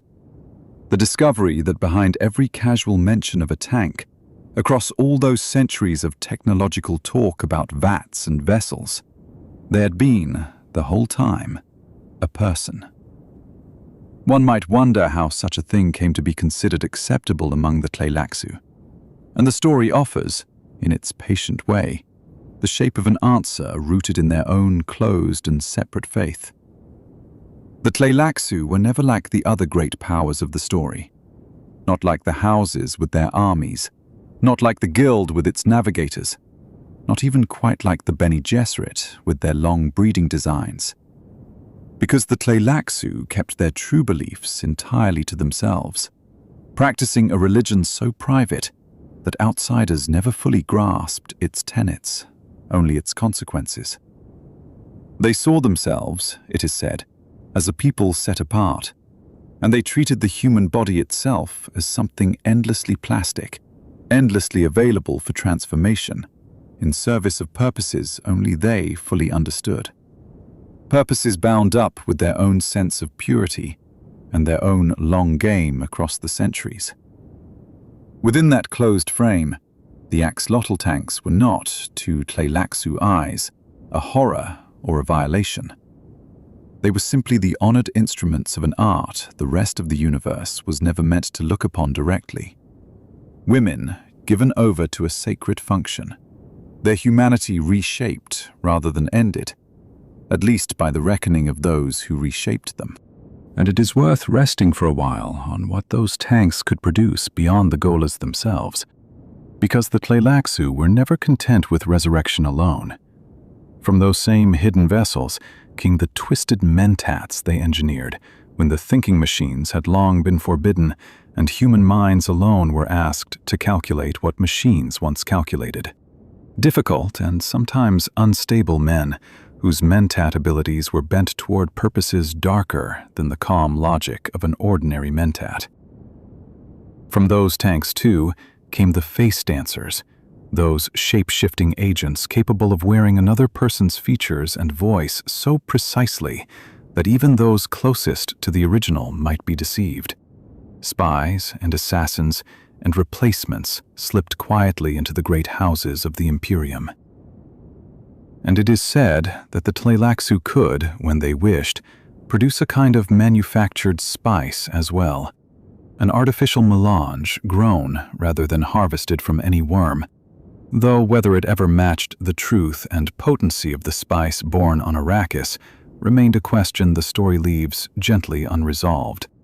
a rumor half proven, half denied, drifting at the edges of what is known.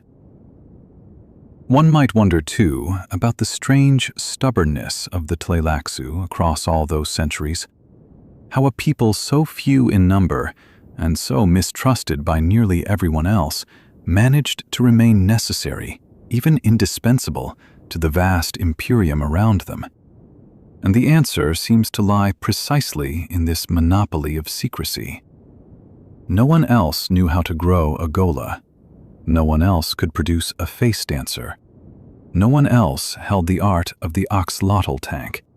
And so the tleilaxu could be despised and feared and still be needed, tolerated the way one tolerates a difficult and essential trade, because the alternative was to lose entirely the small miracles only they could offer. It is a strange kind of power,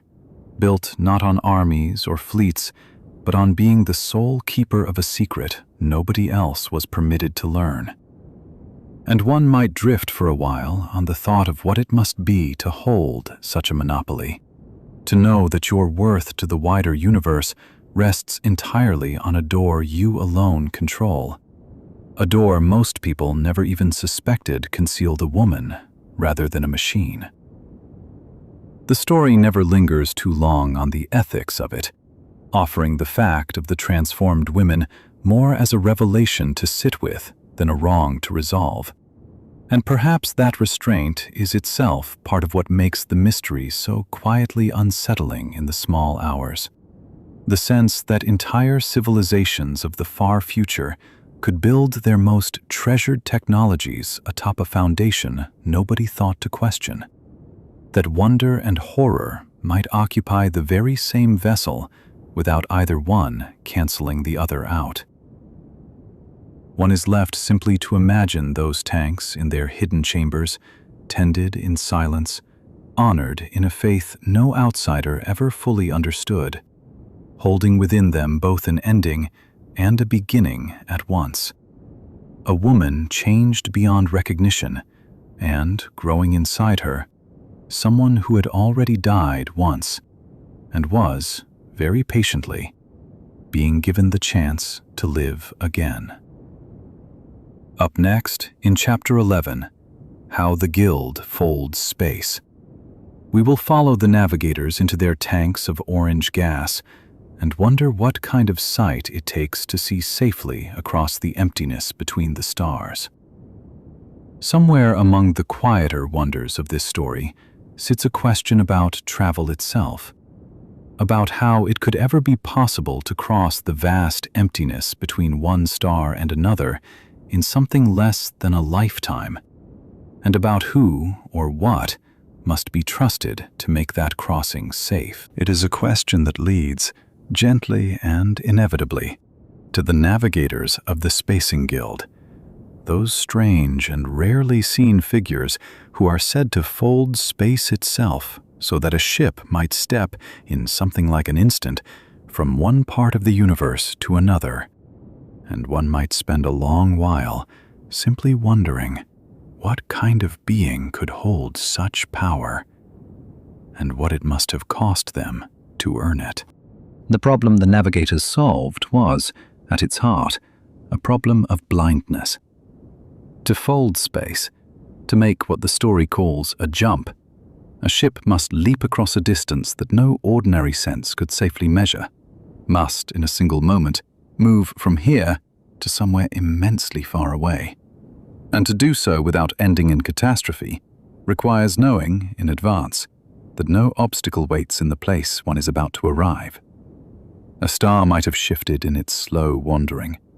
A fleet might be gathered exactly where a ship intended to appear. Without some way of seeing forward into that arrival, every jump would be a gamble against annihilation. And it is said that in the earliest days of such travel, before the navigators came into being, this was very nearly the case. Journeys attempted blind and paid for in ships and lives lost to chance. It is a discomforting thought to sit with, the notion that the vast and orderly imperium of great houses and ancient customs was built upon a kind of travel that once could not be trusted at all. What changed everything was the spice. And here the story turns back, as it so often does, to Arrakis and the strange substance harvested from its deep sands, because the melange found within it was no ordinary treasure. In small doses, taken as it was by nearly everyone across the Imperium, it granted long life and a certain heightened awareness, a subtle clarity that made it desired and traded and fought over across 1,000 worlds. But in doses far beyond ordinary use, sustained exposure of an intensity almost no unaltered person could survive, the spice did something else entirely. It opened, within certain rare individuals, a partial and limited window onto the future. A prescient sight narrow enough to be usable, wide enough to see the path a folded jump would take before the jump was made. It is said that a navigator, immersed for years in ever-thickening concentrations of melange gas, began to change, body and mind together, until the shape that emerged bore only a distant resemblance to the human being who had entered that transformation. And one might wonder, quietly, whether such a price was worth what it purchased. Though the story never asks the question so bluntly, only lets the shape of the navigator speak for itself. The navigators of the guild live, by the time the story finds them fully grown into their role, inside great tanks filled with the orange gas of continuously breathed spice, sealed away from ordinary human contact, their bodies altered by years of such exposure, into forms that the story describes as barely recognizable. Limbs and features drawn long and strange, a physical cost paid in exchange for a mind capable of seeing safely across the folded emptiness between the stars. It is worth resting on the image for a moment, that hidden chamber within every highliner, the vast guild ships that carry entire fleets and cargoes and passengers across the Imperium in a single fold. A chamber where something, no longer quite a man, floats within its own private cloud of orange, watching paths through time that only it can see, choosing among them the one safe course by which the great ship might arrive intact on the other side of the fold. Passengers aboard a highliner, it is said, rarely, if ever, saw a navigator directly, and one may imagine what it must have been to travel across such distances, trusting entirely in a presence one never glimpsed, sealed away, and yet utterly relied upon. This dependence, of course, is precisely what gave the guild its quiet and enormous power across the story's Imperium. No house, however great, however ancient its lineage or vast its fleets, could move armies or trade goods across the stars without the guild's highliners. And the guild would grant no passage without payment, without accommodation, without a certain deference paid to an organization that held, in effect, a monopoly over the only safe means of crossing the dark between worlds. And beneath all of that leverage lay the same simple, unbreakable fact that the guild's entire power rested on spice, on Arrakis, on the sole source in the whole of known space where melange could be gathered from the depths where sandworms moved beneath the dunes. It is a strange chain of dependency to sit with in the quiet hours. An empire of great houses, bound to a guild, bound in turn to navigators, bound in turn to a single desert planet, and the enormous, slow creatures that made its spice. Every layer of power resting upon the layer beneath it, all of it ultimately resting upon sand. One might wonder, too, what it meant for the navigators themselves to give up so much of ordinary life in exchange for such sight, whether they experienced their transformation as a sacrifice or as a kind of ascension, seeing further than any untransformed person ever could, drifting in their gas and their visions, while the rest of the Imperium went about lives bound to a single moment, a single place, unable to glimpse the safe path even a few moments ahead. There is something almost peaceful in imagining it that way. A being who has traded the shape of a man for the gift of sight across the void, floating in its orange cloud through centuries of quiet duty, guiding ship after ship safely from star to star, never quite touching the worlds it made reachable for everyone else. And there is a deeper thread here too, easy to miss amid the wonder of the folding itself, which is that the navigator's prescience, however vast it must have seemed to those who never possessed it, was never absolute, never a total mastery of the future, only ever a narrow enough beam of sight to make one particular kind of decision safely, again and again, fold after fold, journey after journey. A power bounded just enough to remain useful without ever tipping into something that could see all things at once. It leaves one wondering what it might feel like to hold a gift so vast and yet so carefully limited. Sight enough to save a ship and its passengers 1,000 times over, but never sight enough to escape the strange and gaseous confines of the tank in which that sight was made possible at all. Up next, in Chapter 12, The Water of Life and Its Change, we will follow the poison of the drowned worm as it passes through a Reverend Mother's body, and wonder together what it truly means to hold every memory of every mother who came before. There is a rite spoken of in hushed tones throughout this story, a ceremony that stands at the very center of what the Bene Gesserit are and how they came to hold the knowledge they hold. And one might wonder for a long while what it could possibly mean to drink a poison on purpose, to take into one's own body a substance capable of ending a life in moments, and to somehow, through that same body, turn it into something else entirely. This is the water of life, and the mystery of it is not only what the substance is, but what it does to the person who dares to change it, and what changing it is even said to accomplish. The origin of the water of life lies, as so much in this tale does, with the sandworms of Arrakis, those vast and ancient creatures whose lives are bound so tightly to the spice that one cannot speak of one without the other.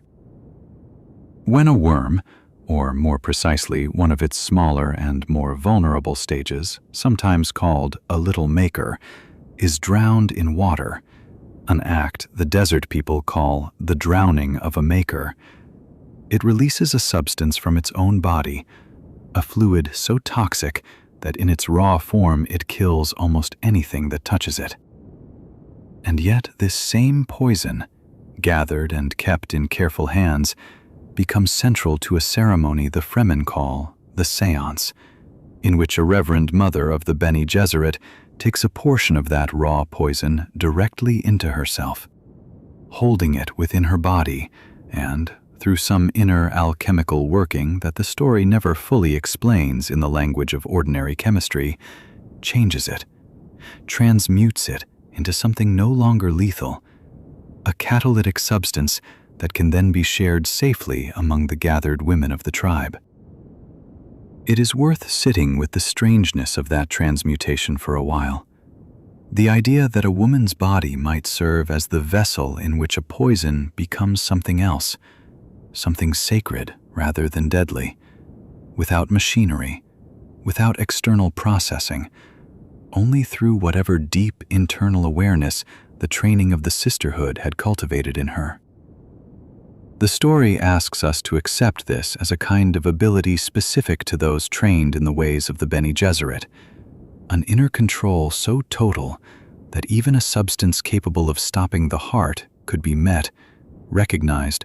and altered from within. And it leaves largely unanswered exactly how such a thing is possible,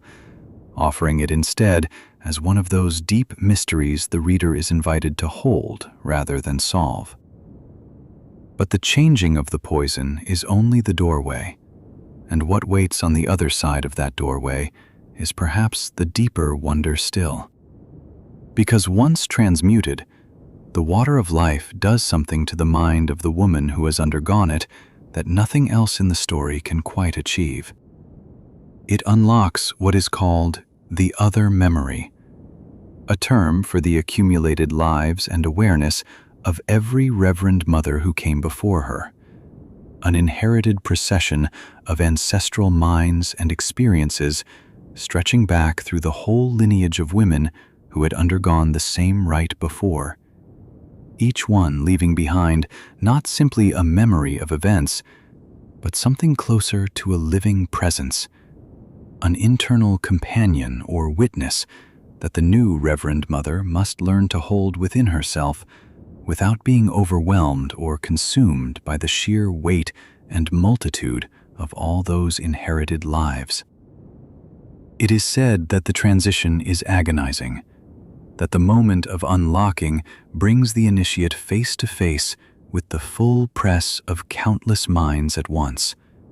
and that many who attempt it, lacking the necessary strength or training, are lost entirely, their own sense of self dissolved into that vast inherited crowd, unable to surface again as themselves. And here the story draws its most careful line, the one that separates what a Reverend Mother can survive from what, ordinarily, a man cannot. It is said, and repeated with a kind of grave certainty throughout the tale, that the water of life is fatal to men who attempt the same transformation. That whatever inner mechanism allows a trained woman to meet the poison and change it, and then to hold the flood of ancestral memory that follows, is simply absent or unreachable in the male body and mind as the sisterhood understood it. So that for a man to attempt the change is to die from it, quickly and certainly, the poison remaining poison all the way through. This is why the ceremony is spoken of as something belonging to women alone, a threshold few men were ever even permitted to approach, let alone survive. Except, the story tells us, for one. The entire elaborate breeding program of the Bene Gesserit, that patient work across 90 generations aimed at producing the Kwisatz Haderach, was in large part a search for the one man who could take the water of life and live, who could hold within himself both the male and female lines of ancestral memory at once, seeing forward and backward across the whole of humanity's genetic past in a way no Reverend Mother, bound to only the female line, could ever fully achieve. When Paul Atreides at last drinks the water of life among the Fremen, deep within the story's telling of his rise, it is this very test he undergoes, and it is this very test he survives, transmuting the poison as no man before him was thought able to do, and emerging with a sight so vast that it terrified even those who had spent 90 generations hoping to produce him. There is another figure in the story who meets the water of life in a manner stranger still, and that is Aelia, sister of Paul, exposed to the poison before her own birth, while still growing within her mother's body, because her mother, Jessica, carrying her unborn daughter, underwent the transmutation herself while pregnant, and the change that passed through her passed also into the child not yet born. And so Aelia came into the world already carrying the weight of that ancestral flood, already possessed of the other memory before she had ever drawn a single breath of her own. a condition the story treats with a kind of quiet dread, because a mind so early exposed, so early filled with countless older presences before it has had the chance to grow its own boundaries, faces a danger unlike any other, the danger of never fully becoming only itself, of remaining forever vulnerable to being crowded out from within by voices older and stronger than her own small newborn will. One might wonder, drifting through all of this in the stillness of the telling, what it would mean to carry inside oneself not only one's own life, but the felt presence of every woman who came before, mother upon mother upon mother, stretching back through centuries, each one still somehow present, still somehow aware, waiting quietly within to be called upon, or, in weaker moments, to press forward uninvited. It is a vision of memory unlike ordinary human memory, not a record kept at a careful distance, but something closer to true companionship, or true haunting, depending on the strength of the one who holds it. And the story never quite resolves for us whether such inheritance is a gift outweighing its danger, or a burden, barely survivable even by the strongest among them. It leaves the thought open, the way a poison changed but not entirely tamed might leave a certain warmth in the body long after the moment of drinking has passed. Up next, in Chapter 13, The Child Born Already Old, we will look closely at what it meant for Aaliyah to grow into childhood, already carrying the full weight of that inherited awareness, and wonder together what kind of self remains one's own beneath so many older voices. There is a particular stillness that settles over the mind when it considers the strange fate of Aaliyah, daughter of Paul Atreides and Cheney, the child who was never truly a child at all. And it is a stillness worth entering slowly, the way one enters warm water, without hurry, without resistance, letting the strangeness of it hold the body the way sleep itself will soon hold it. Before Aaliyah drew her first breath in the open air of Arrakis, she had already lived, in a manner of speaking, 1,000 lives, or perhaps 10,000. For while she rested in the darkness of her mother Cheney's womb, an event took place that no Bene Gesserit had ever intended, and no Bene Gesserit could ever undo. Jessica, pregnant and desperate, standing before the assembled Fremen at the great Siege Tabur,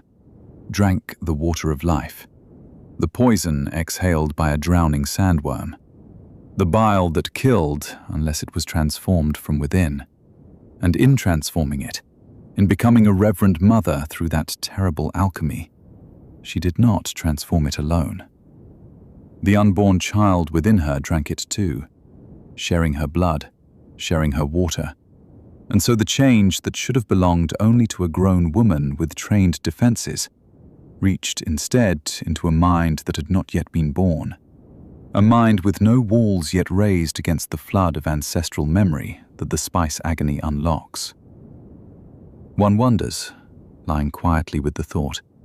what it must have been like for something so small, so unformed, to receive all at once the accumulated lives of every mother who had come before her in that unbroken chain of Bene Gesserit blood, an inheritance stretching back through centuries of quiet breeding and careful genetic design, all of it pouring into a consciousness that had not yet learned to be a self before it was made to hold so many selves. It is said that this is why Aaliyah was called Abomination, even before anyone knew for certain whether the name was deserved. For the Bene Gesserit had a word for such a fate, a word spoken with dread in their private councils, reserved for those pre-born who wake within the womb already ancient, already crowded with voices, before they have had the chance to become anything of their own. It is worth resting here a moment, in the quiet distinction between what happened to Paul and what happened to his sister.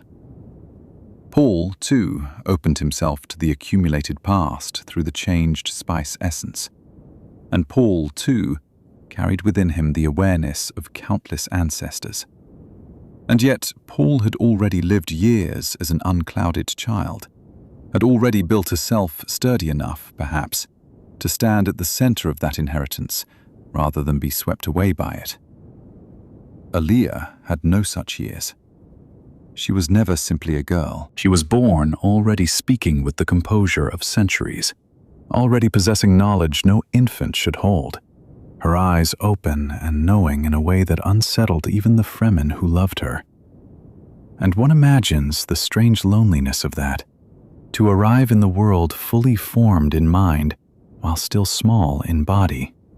to be surrounded by adults who could not help treating you as either miracle or threat,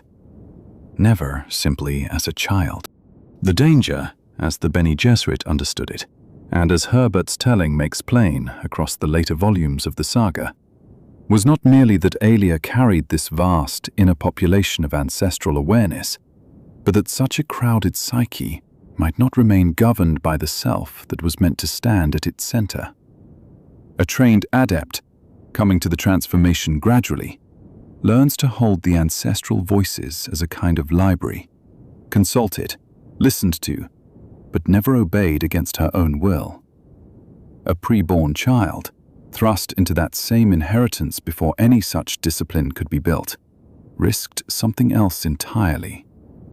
The chance that one voice among the many, perhaps the strongest, perhaps the cruelest, might rise up and claim the throne of the self, might push the child's own nascent identity aside and speak through her mouth as though it were she. This is the abomination in its fullest sense. Not merely memory, but possession. The self overwritten from within by one who lived long before. And it was this fate, gentle listener, that eventually did come to claim Aaliyah, years later, when the pressures of grief and power and isolation wore thin whatever walls she had built, and the ancient, malevolent presence of her grandfather, the Baron Vladimir Harkonnen, rose up inside her and began, slowly, to wear her as a mask. And yet before that darker turn, there is another mystery folded within this one, quieter and perhaps even stranger, concerning the twins Aaliyah's brother Paul would later father, Leto II and Ghanima, born of Cheney in the depths of the same desert world. And they too were preborn, though under gentler circumstances than Aaliyah had known. For by then, Paul's transformation and Aaliyah's own experience had at least prepared the family, however imperfectly, for what such children might carry. Leto and Ghanima woke in the womb, not through their mother drinking the water of life directly, but through their mother's own exposure to changed spice essence over the long months of her pregnancy on Arrakis, the melange saturating her blood until it saturated theirs. And so the twins arrived already sharing between themselves a strange intimacy that no other siblings could know, each one able to sense within their own mind the full presence of the other's inherited past, each one carrying, as their aunt had carried, the awareness of a Genghis Khan, a Muhammad, and countless quieter souls stretching back through the ages, ready to be consulted like elders gathered in some inner council chamber. One might wonder, drifting now toward the edge of sleep, what it must mean for a brother and sister to grow up understanding each other so completely, to have no need of the ordinary discoveries that siblings make of one another across years of shared life, because each already carries, in some sense, the shape of the other's inheritance within their own mind. It is said in the histories that this closeness protected them, where Aaliyah had gone unprotected, that having each other to lean upon, to check against, to speak with in the private language of those who share an impossible burden, gave Leto and Ghanima a steadiness their aunt was never granted, alone as she had been with her own crowded mind, and no twin to reach for in the dark.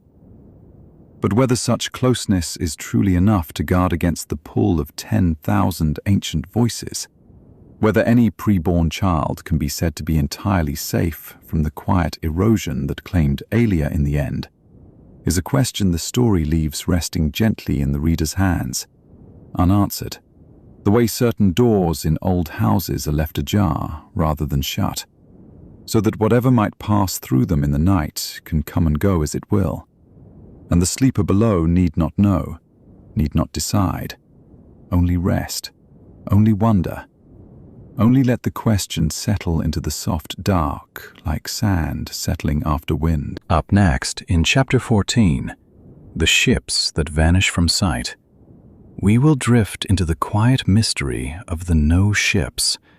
those strange vessels built to hide from the eyes of prescience itself, the single blind spot in a universe where the future can otherwise be seen. And we will wonder together what it means to build a hiding place from fate. In a universe where the future can be walked like a corridor by those with the gift of prescience, where oracles can part the veil of time and see the branching paths ahead the way a traveler might see forks in a desert road, there remains, quietly, one kind of darkness that no oracle can pierce. And it is worth settling into this thought slowly tonight, the way one settles into a bed after a long day, letting the mystery of it wrap around the mind without urgency. The no ships, and their smaller cousins, the no chambers, are among the strangest inventions to emerge from the long history of the Dune universe. Strange not because of what they do, which is simple enough to describe, but because of what their existence implies about the nature of prescience itself. A no ship is a vessel, built originally through Ixian ingenuity, that cannot be seen by those who look upon the future with prescient sight. It does not merely hide from radar or scanners or watchful eyes stationed at a spaceport. It hides from destiny. It creates, around itself, a kind of blindness in the fabric of foreseen time, so that a prescient observer looking forward, searching the branching paths for the shape of ships and fleets and the movements of power, finds only an absence where the no ship travels, a gap in the weave, a silence where there should be information. One wonders how strange it must have felt in the long history of the Bene Gesserit and the Guild and all those who had learned to treat prescience as a kind of ultimate authority, to be told that something so mechanical, so simple in principle, could simply opt out of being known. For centuries, the great powers of the universe had organized themselves around the assumption that the future, while perhaps unclear in its details, was at least visible in its broad shape to those gifted or trained enough to look. The Guild navigators, charting safe passage through folded space by seeing the paths ahead. The Bene Gesserit, weaving their long plans according to genetic lines they could trace forward across generations. And later, most consequentially, Paul Atreides and his son Leto II, walking the golden paths of possible futures with a clarity no ordinary mind could match. And into this world of visible futures came a device that simply removed itself from the picture, neither foreseen as present nor foreseen as absent, but genuinely, structurally invisible. A held breath in the middle of an otherwise legible universe. It is worth resting on why this mattered so much to Leto II in particular. For it was during his long and solitary reign, the centuries in which he ruled as the god-emperor of a transformed Arrakis, that the no ship became something more than a curiosity or a smuggler's tool. Leto, who could see further into the branching futures than any being before him, who had walked the long paths of possibility further than even his father Paul had dared, understood something the others had not fully grasped: that a universe entirely visible to prescience was a universe that could be steered, herded, controlled by whoever held the clearest sight. And that this very visibility, this total legibility of the future, was itself the thing that had trapped humanity in narrow, repeating patterns across the ages. The thing that had allowed a single line of emperors and a single golden path to be foreseen and therefore, in a sense, foreclosed. Leto's great and terrible design, the long and lonely work of his transformation and his rule, was built around a single aim: to break humanity of its dependence on visible futures, to scatter its population so widely and unpredictably across the universe that no single prescient mind, not even one as vast as his own, could ever again hold all of humanity within a foreseeable shape. And here, the no-ship becomes something almost tender in its implications, though it is built of metal and Ixian cunning rather than flesh, because it represents the one place where a person, a fleet, an entire hidden colony might simply step outside the reach of any oracle's gaze, might live a life unmeasured and unmapped by the great prescient powers that otherwise shaped the fates of empires. One imagines what it might feel like to board such a vessel, to leave behind the sense, however faint, of being watched by something ahead in time, to become, for the length of a journey, a genuine unknown, unwritten, unforeseen, free in a way that no prescient subject in the wider universe could ever quite be free. It is said, too, that Leto himself relied on this blindness as much as he sought to cultivate it in others, using the concealment of certain movements and certain plans to protect pieces of his own design even from his own prescient sight, understanding that a truly effective long plan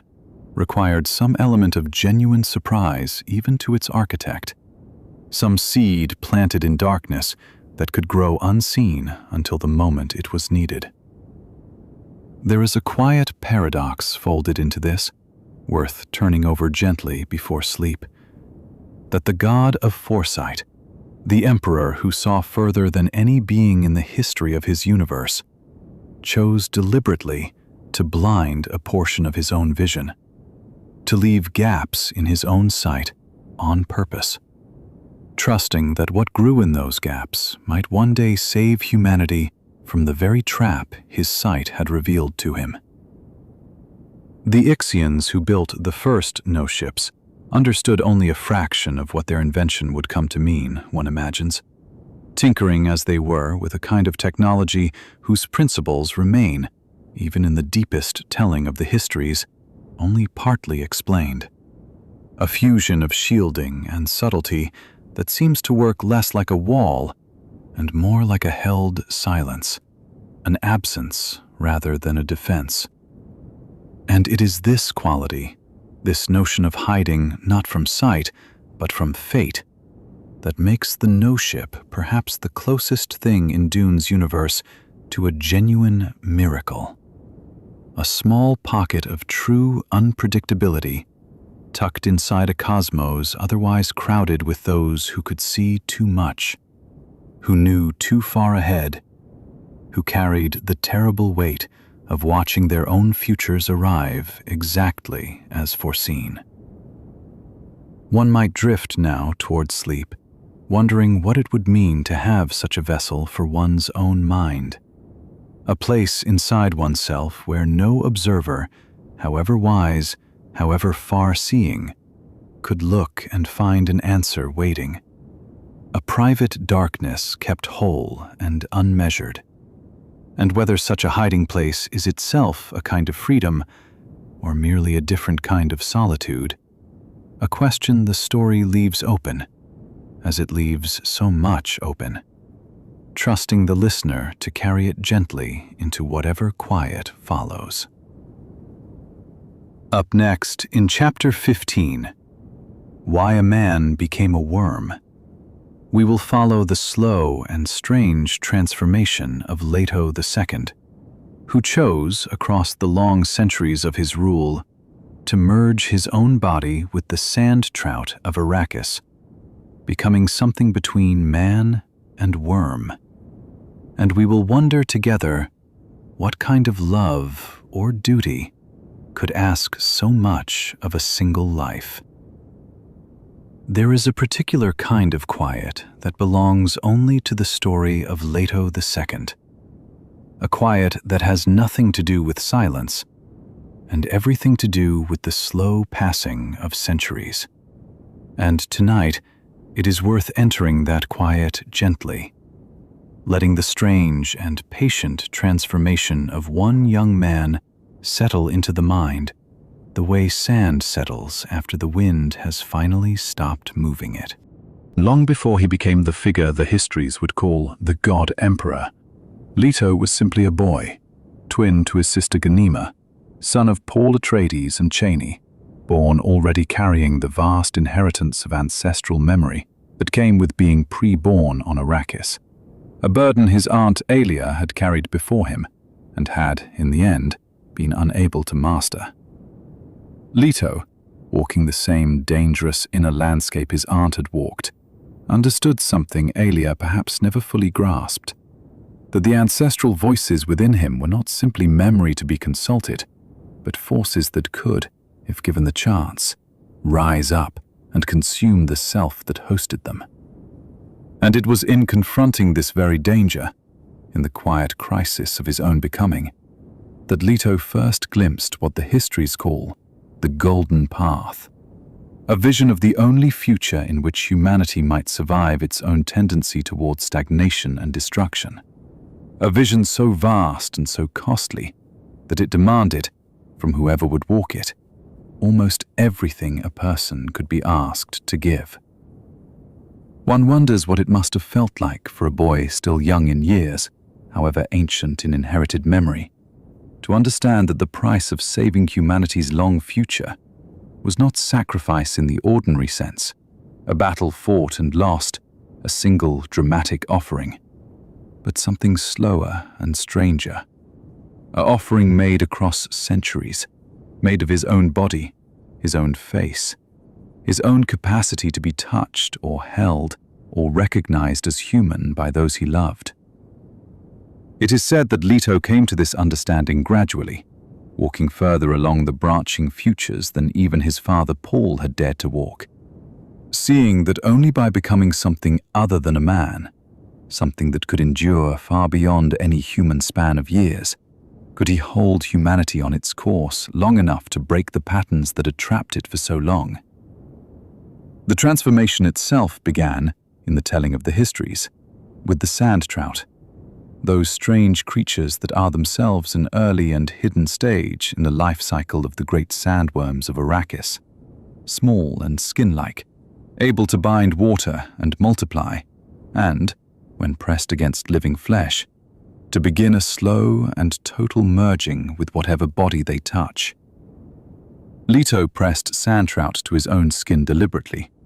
understanding what this act would cost him, and across the following years, his body began to change, the trout binding to him layer upon layer, sealing his human flesh away beneath something that was no longer quite human, and not yet quite worm, a living armor that thickened and hardened with each passing season, until the young man who had once looked much like any other Atreides became, slowly and irreversibly, something the Fremen who saw him could barely recognize as kin. One might rest for a moment here, in the sorrow folded quietly into this transformation, considering that Leto did not wake one morning to find himself already changed, spared the slow witnessing of his own disappearance, but instead lived through decades in which he could still remember, with perfect ancestral clarity, what it had felt like to be simply a man, to walk on two human legs, to feel the desert wind on ordinary skin, even as that very skin vanished beneath him, sealed away beneath the accumulating layer of sand trout hide. It is said that for a long while his body remained something between, neither fully worm nor fully man, capable still of movement that resembled walking, still possessing arms, still possessing something of a human face, though even that face grew slowly less expressive, less able to summon the small human warmths that had once passed easily across it. And what did this transformation grant him, one wonders? Turning the question over slowly, weighing the cost against the gift, because it was not without gift. The merging with the sand trout granted Leto a lifespan measured not in decades, but in millennia, a body nearly invulnerable to the ordinary dangers that end human lives, immense physical strength, and a kind of continuity that let him hold the reins of an empire across more than 3,000 years, long enough to see plans mature that no ordinary ruler could have lived to witness even begin. It granted him, too, an intimacy with the great sandworms themselves, for in time his body would continue its transformation even further, growing larger, growing more worm than man, until, in the fullness of his long reign, he became something that moved across the desert the way the ancient worms moved, vast and armored and strange, carrying within that vast body still the memory, however distant, of the boy he once had been. But the gift came bound tightly to the cost, and the cost was total. Leto gave up, across this long transformation, nearly everything that makes a life feel human in the small and daily sense. The touch of another hand upon unarmored skin, the ordinary comforts of food and rest and simple companionship. Even, in time, the shape of a face that could be embraced rather than merely regarded. He ruled his empire from within a body that had become, in the end, something closer to a landscape than a person.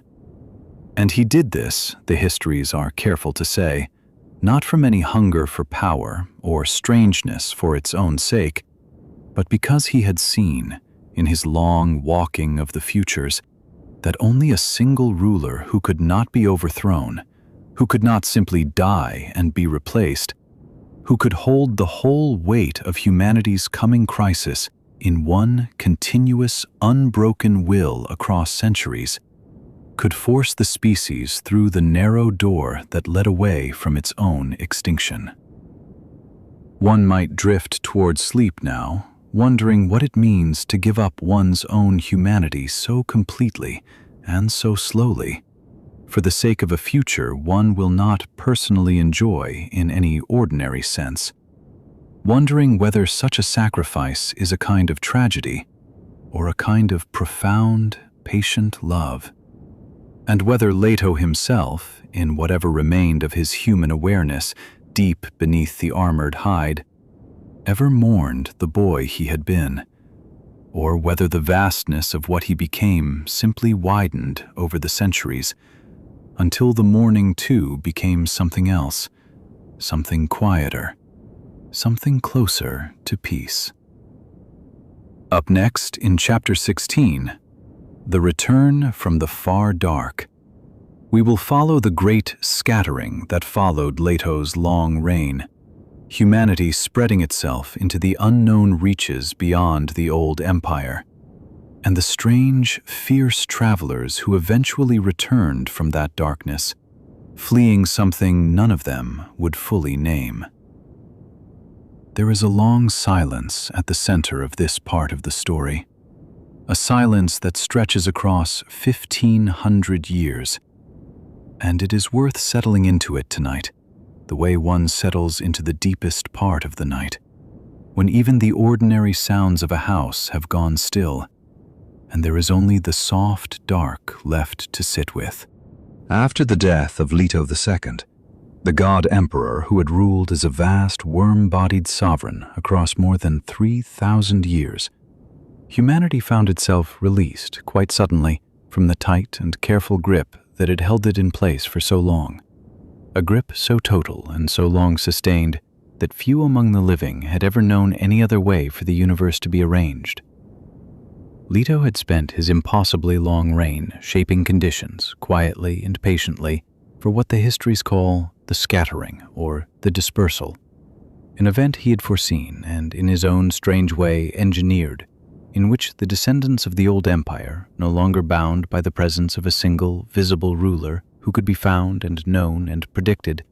spread outward into the vast unknown reaches of space beyond anything the old imperial maps had ever charted, moving in directions no census or star chart back home would ever fully record. It is said that Leto wanted precisely this, wanted humanity to scatter itself so widely and so unpredictably that no single prescient mind, however powerful, could ever again gather the whole of the species within one foreseeable shape, could ever again trap it in the narrow, repeating patterns that had led, before his rule, toward stagnation and eventual extinction, a fate he alone, across his long and lonely centuries, had seen coming clearly enough to spend his entire existence bending the future away from it. One wonders what it must have felt like, in the centuries immediately following his death, for those who remained on the old worlds, on Arrakis and Caladan and the scattered planets of what had been the Empire, to watch so many of their own kin simply vanish into the dark, boarding ships and setting out for destinations that no one back home would ever hear of again, understanding perhaps only dimly that this scattering was the very point, the very medicine Leto had prescribed for a sickness only he could fully see, a medicine bitter enough that most who took it never fully understood why it had been necessary at all. The scattering was not a single migration, but countless small ones, family by family, faction by faction, each finding its own path into the unknown, so that within a few generations the very idea of a complete map of humanity became impossible, the species having deliberately made itself illegible even to itself, scattered like seeds thrown by a hand that wanted no two to land in quite the same place. For a long while, the histories tell us, very little came back.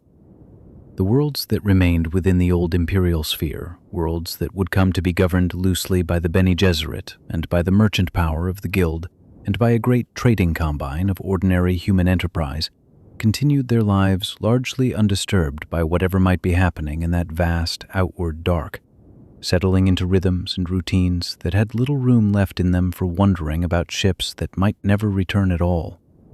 And it is said that many came almost to forget the scattering had ever happened at all, treating it as an old story, a closed chapter, the way a family might speak of an ancestor who sailed away long ago and never wrote home,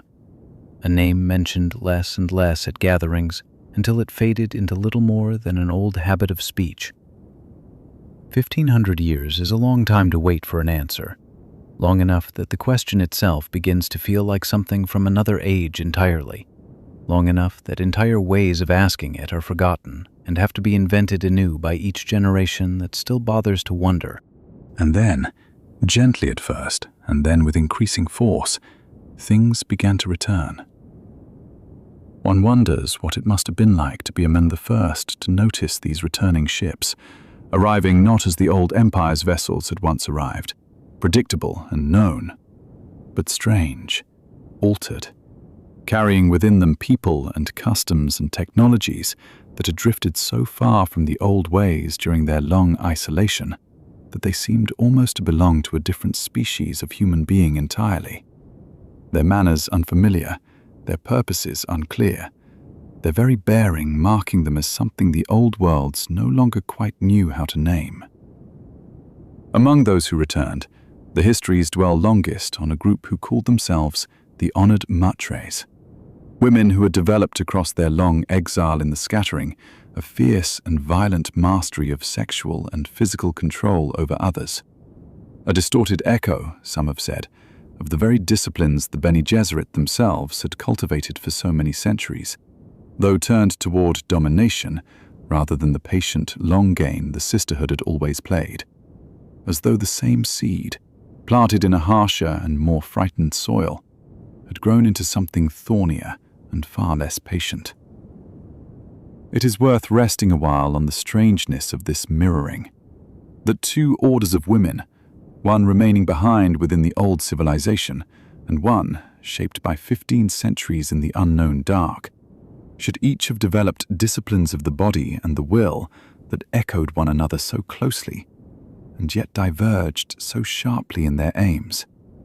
The Bene Gesserit, patient and hidden, working toward distant and carefully tended purposes across generations, content to wait decades or centuries for a single plan to ripen. The honored matres, immediate and violent,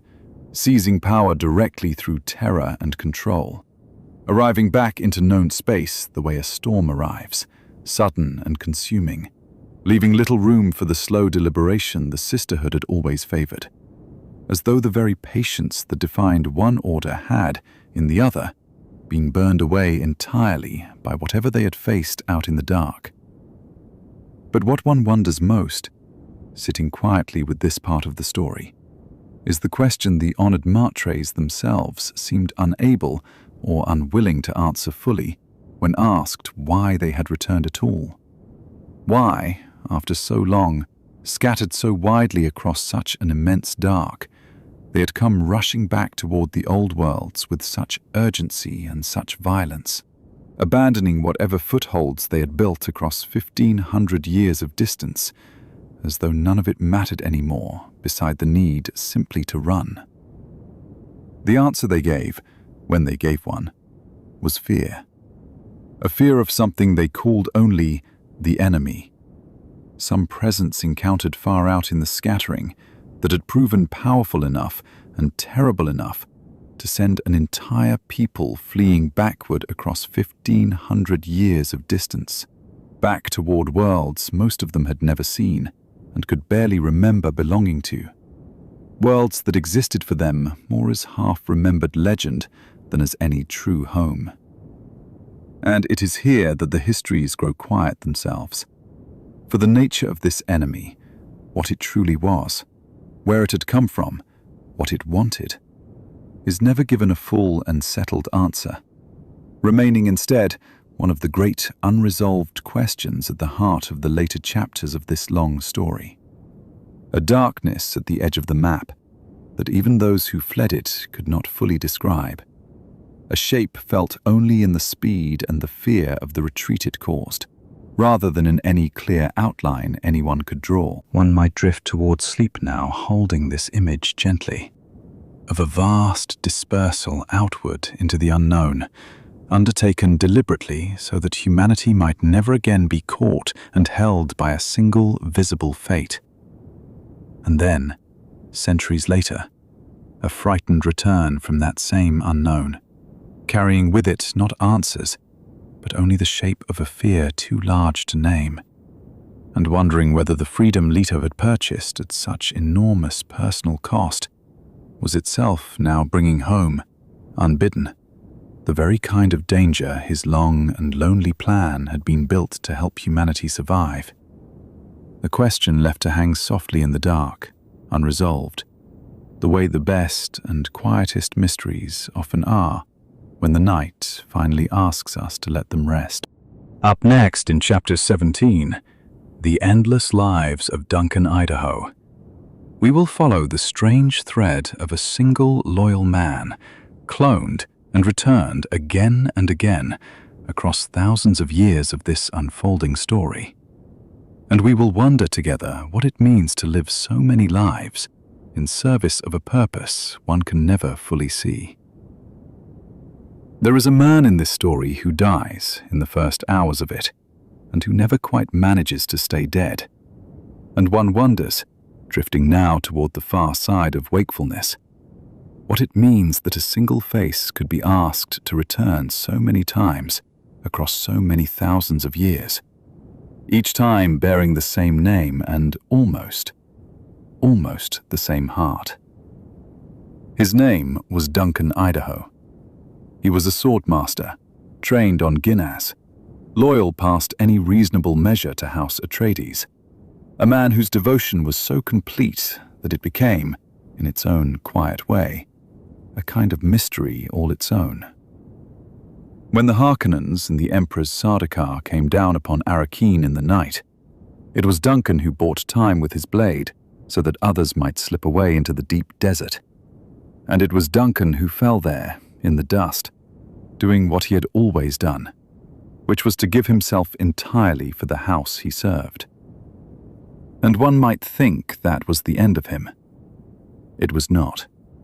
because far away, on the axolotl tanks of the Bene Tleilaxu, something of him was kept. A cell, a pattern. The tleilaxu, in their quiet mastery of flesh, had long practiced the art of the gola, the reconstructed body grown from the dead cells of one who had passed. And into that grown body they could, if they wished,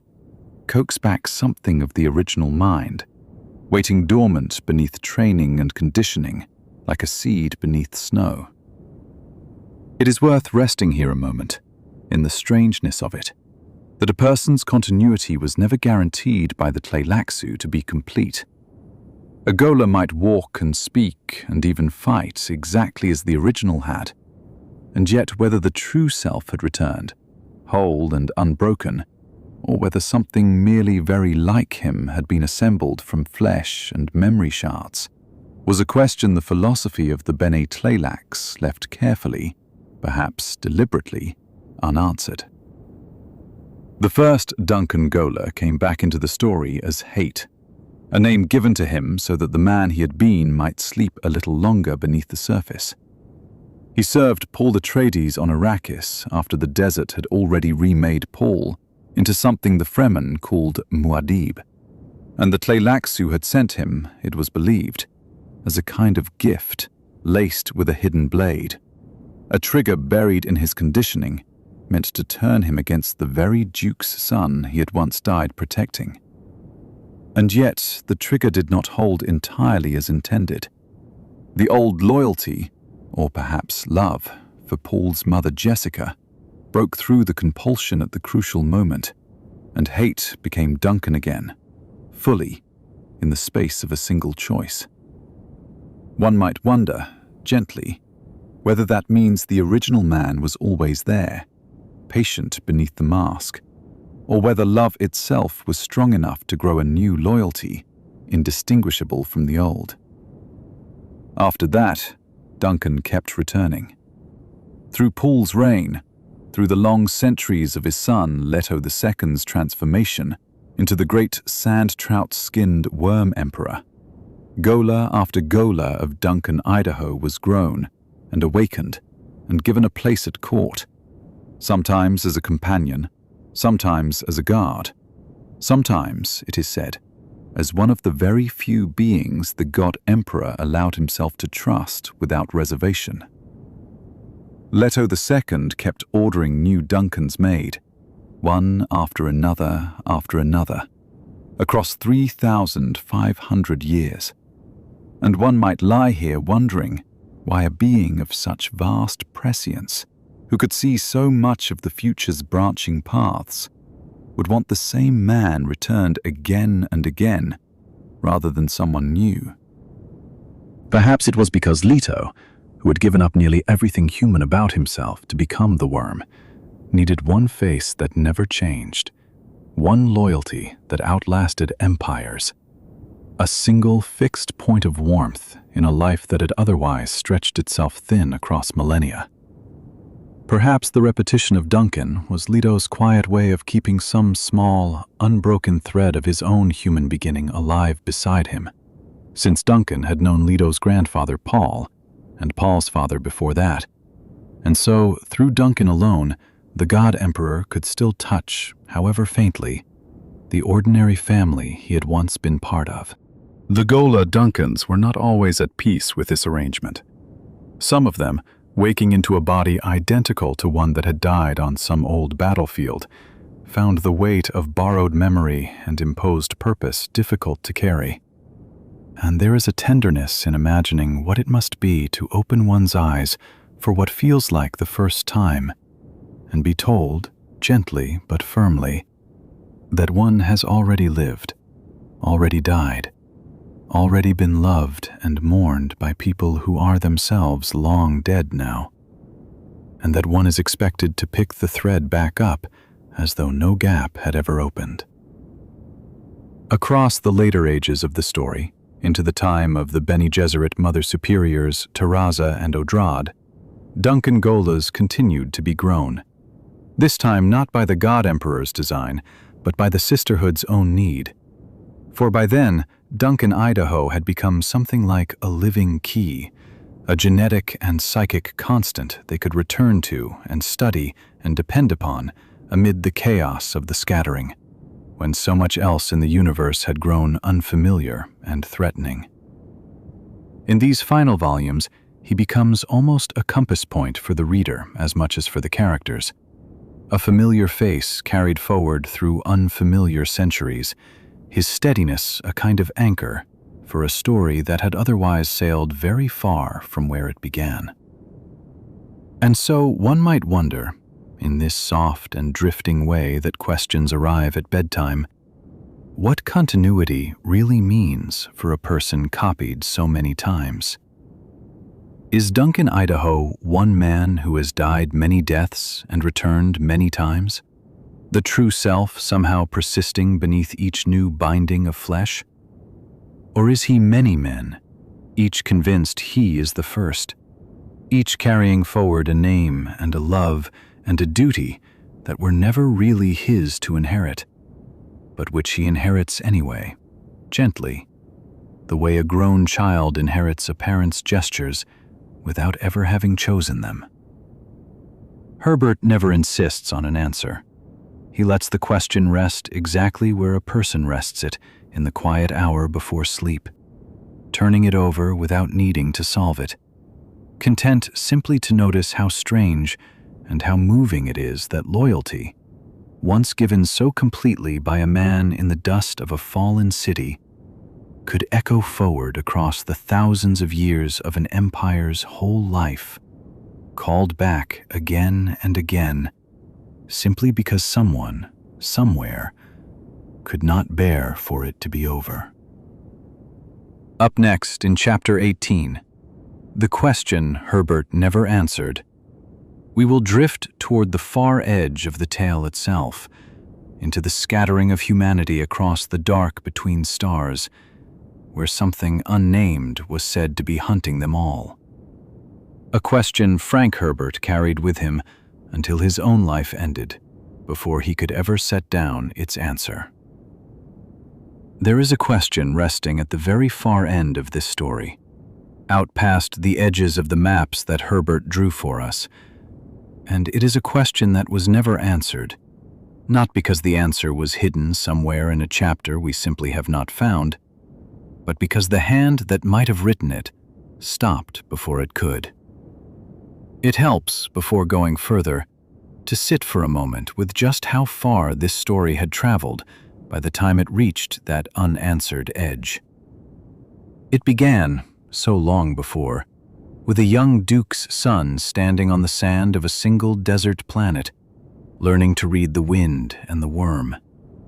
It ends with something almost too vast to hold quietly in the mind at once. A humanity scattered across the whole dark breadth of the universe,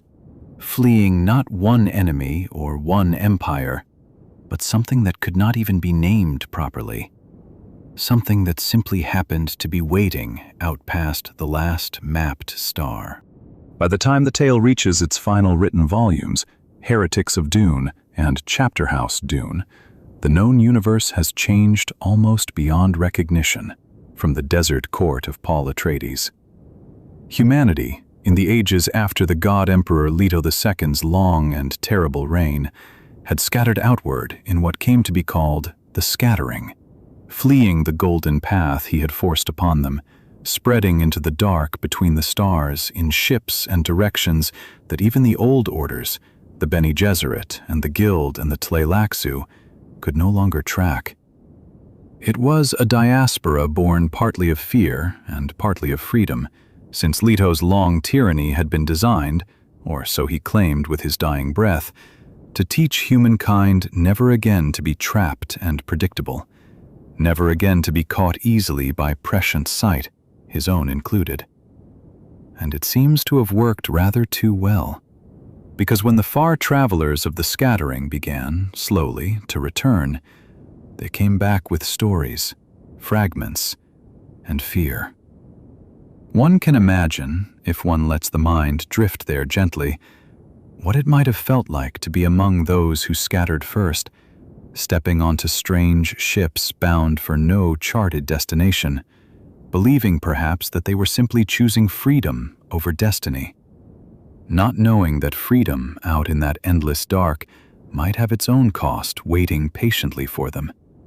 the way the desert always waits, unhurried, for those who forget to respect it. They spoke of being hunted. Something out there, in the vast, unmapped dark past the edge of the old Imperium, was said to be pursuing the scattered ships of humanity, picking off entire populations, entire worlds,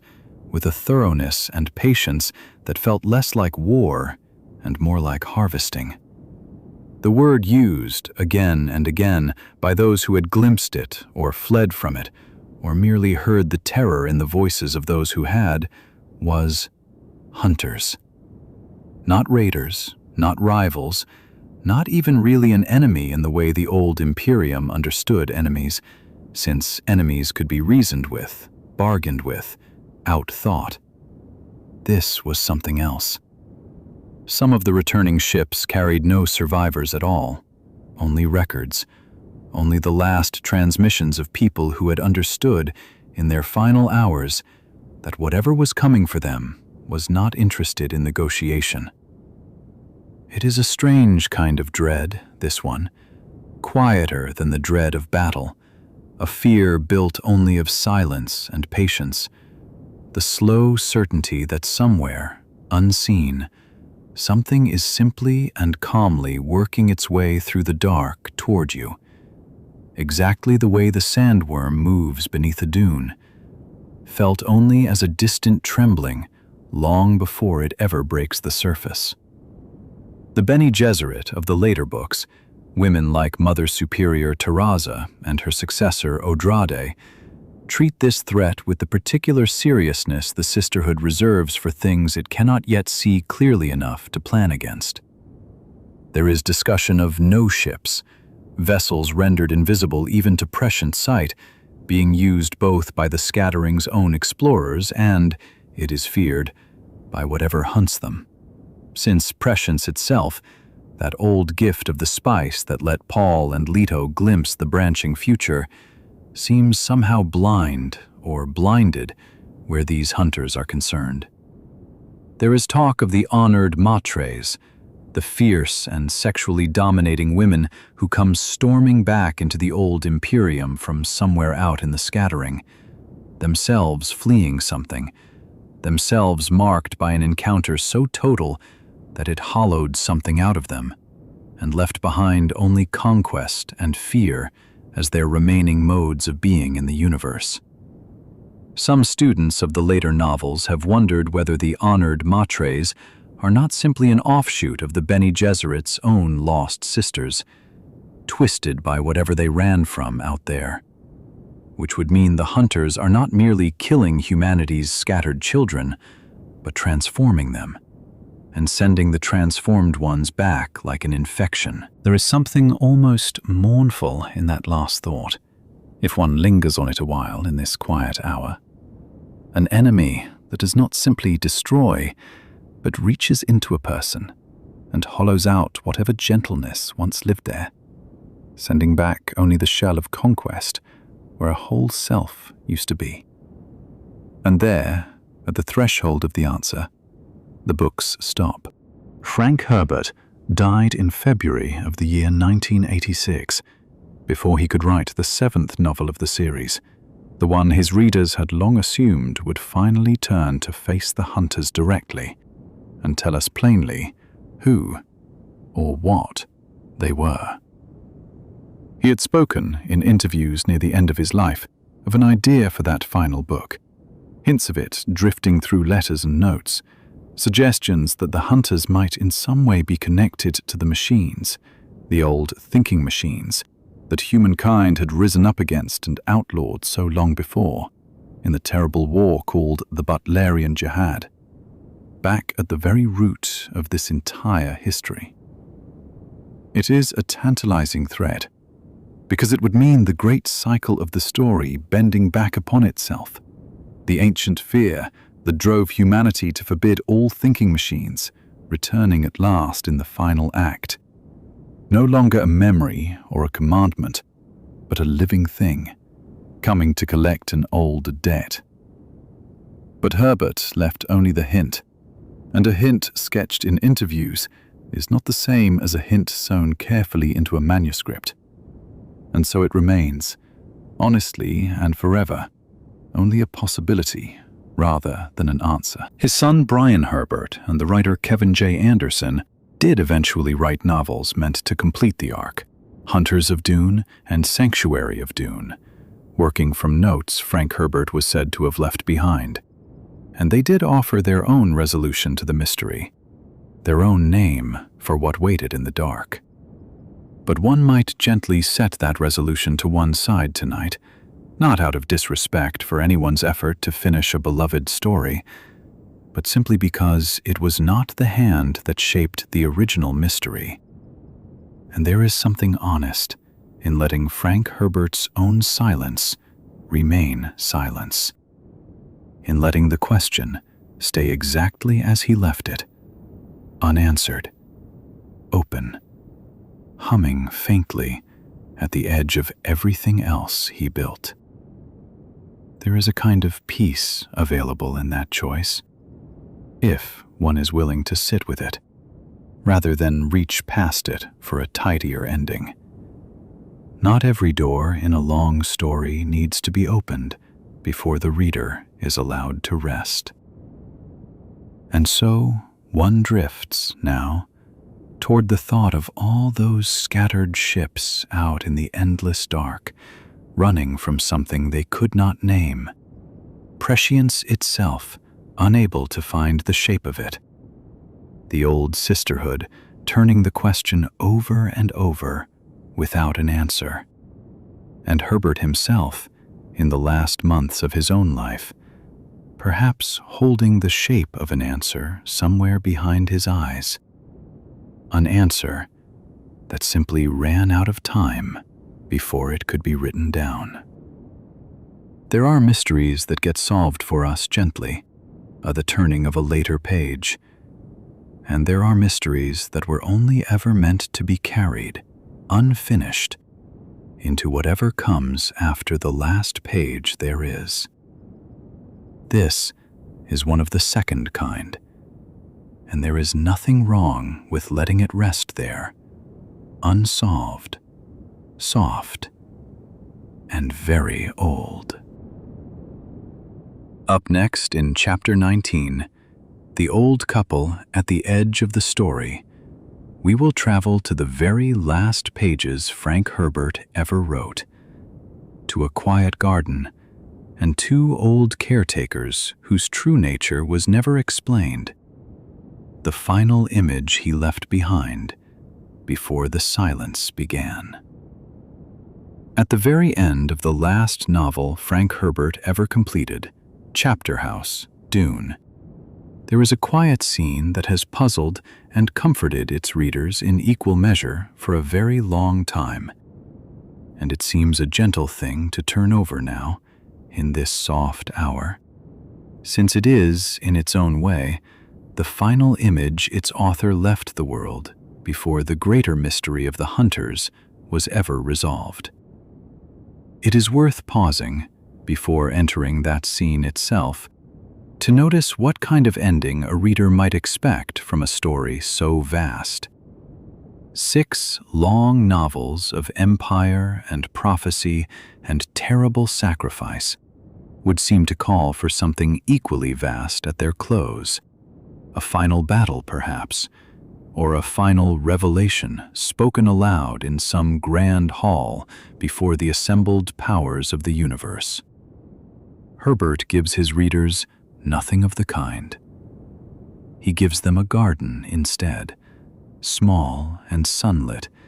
and almost embarrassingly modest beside everything that came before it, as though the whole enormous weight of the story had been quietly set down at last in favor of something far simpler. The book itself ends amid enormous danger. Chapter House, the new home planet of the Bene Gesserit sisterhood after the destruction of their old world by the honored Matres, is under threat. Its Mother Superior, Odrade, newly slain. The surviving Reverend Mothers fleeing outward on a no-ship toward the unknown reaches of the Scattering, carrying with them the last hopes of their order and, perhaps, of humankind's old civilization as they had known it. It is a tense and uncertain close, appropriate to a series that had, across 6 long novels, never once offered its readers an easy or complete resting place. And then, after all of that,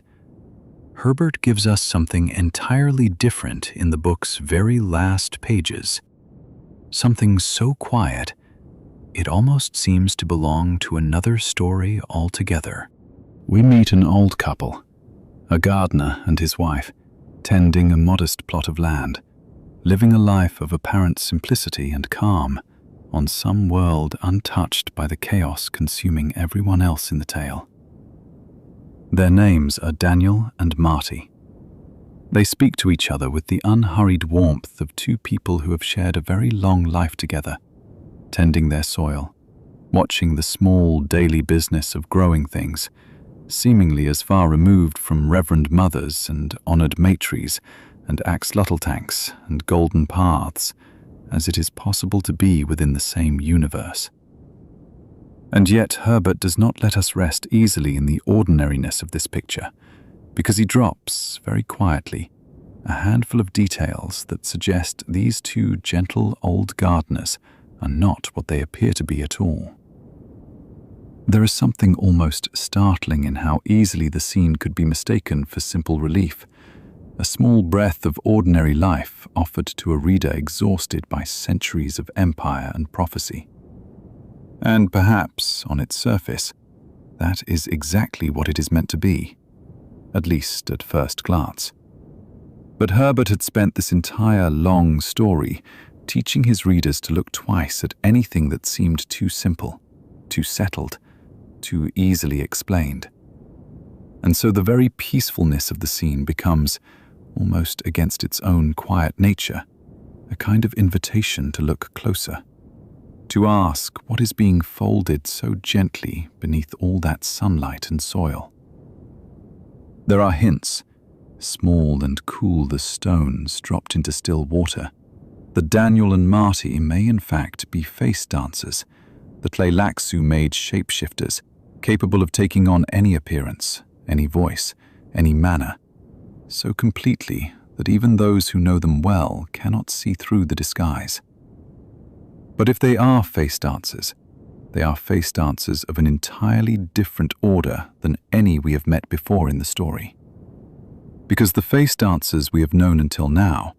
even the most advanced ones bred late in the series to carry stored memories and independent will, have always remained instruments, however capable, of the Bene Tleilaxu who made them. Daniel and Marty, by contrast, speak and act with something that reads as full, settled selfhood, an ease and authority that suggests they are no longer serving anyone, that they have, perhaps, outgrown their makers entirely, becoming something new, something Herbert does not name. One can sit with that word, outgrown, for quite a while before it settles. Nearly everything in this long story exists in service of something else. The Fremen serving the desert's rhythm,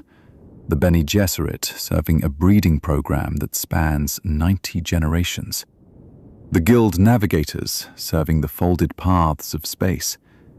even the God Emperor himself serving a plan so vast it consumed his own humanity across 3,500 years. To imagine two beings who serve no one, who have simply arrived, quietly and without ceremony, at a life that belongs entirely to themselves, is to imagine something the rest of the story never quite allowed any of its characters to have. Perhaps that is why the scene feels so tender and so strange all at once, because it offers, right at the very end, the one thing almost nobody else in the whole long tale ever got to keep. It is worth resting a moment on how strange this is, structurally, as a closing note to 6 long novels. Herbert had spent this whole vast tale asking what makes a person, whether identity survives copying and cloning and conditioning, whether the sleeper who wakes inside a Duncan, Idaho Gola is truly the same man who died on the sands of Arrakis so many centuries before, whether the god Emperor Leto II was still in any real sense human once his body had become 9 meters of segmented wern.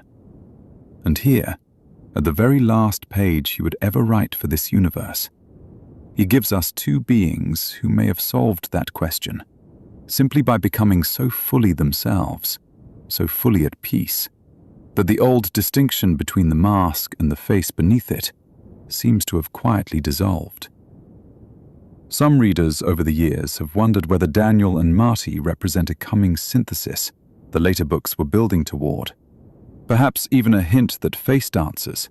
freed from tleilaxu control and given time and freedom enough, might grow into something gentler and wiser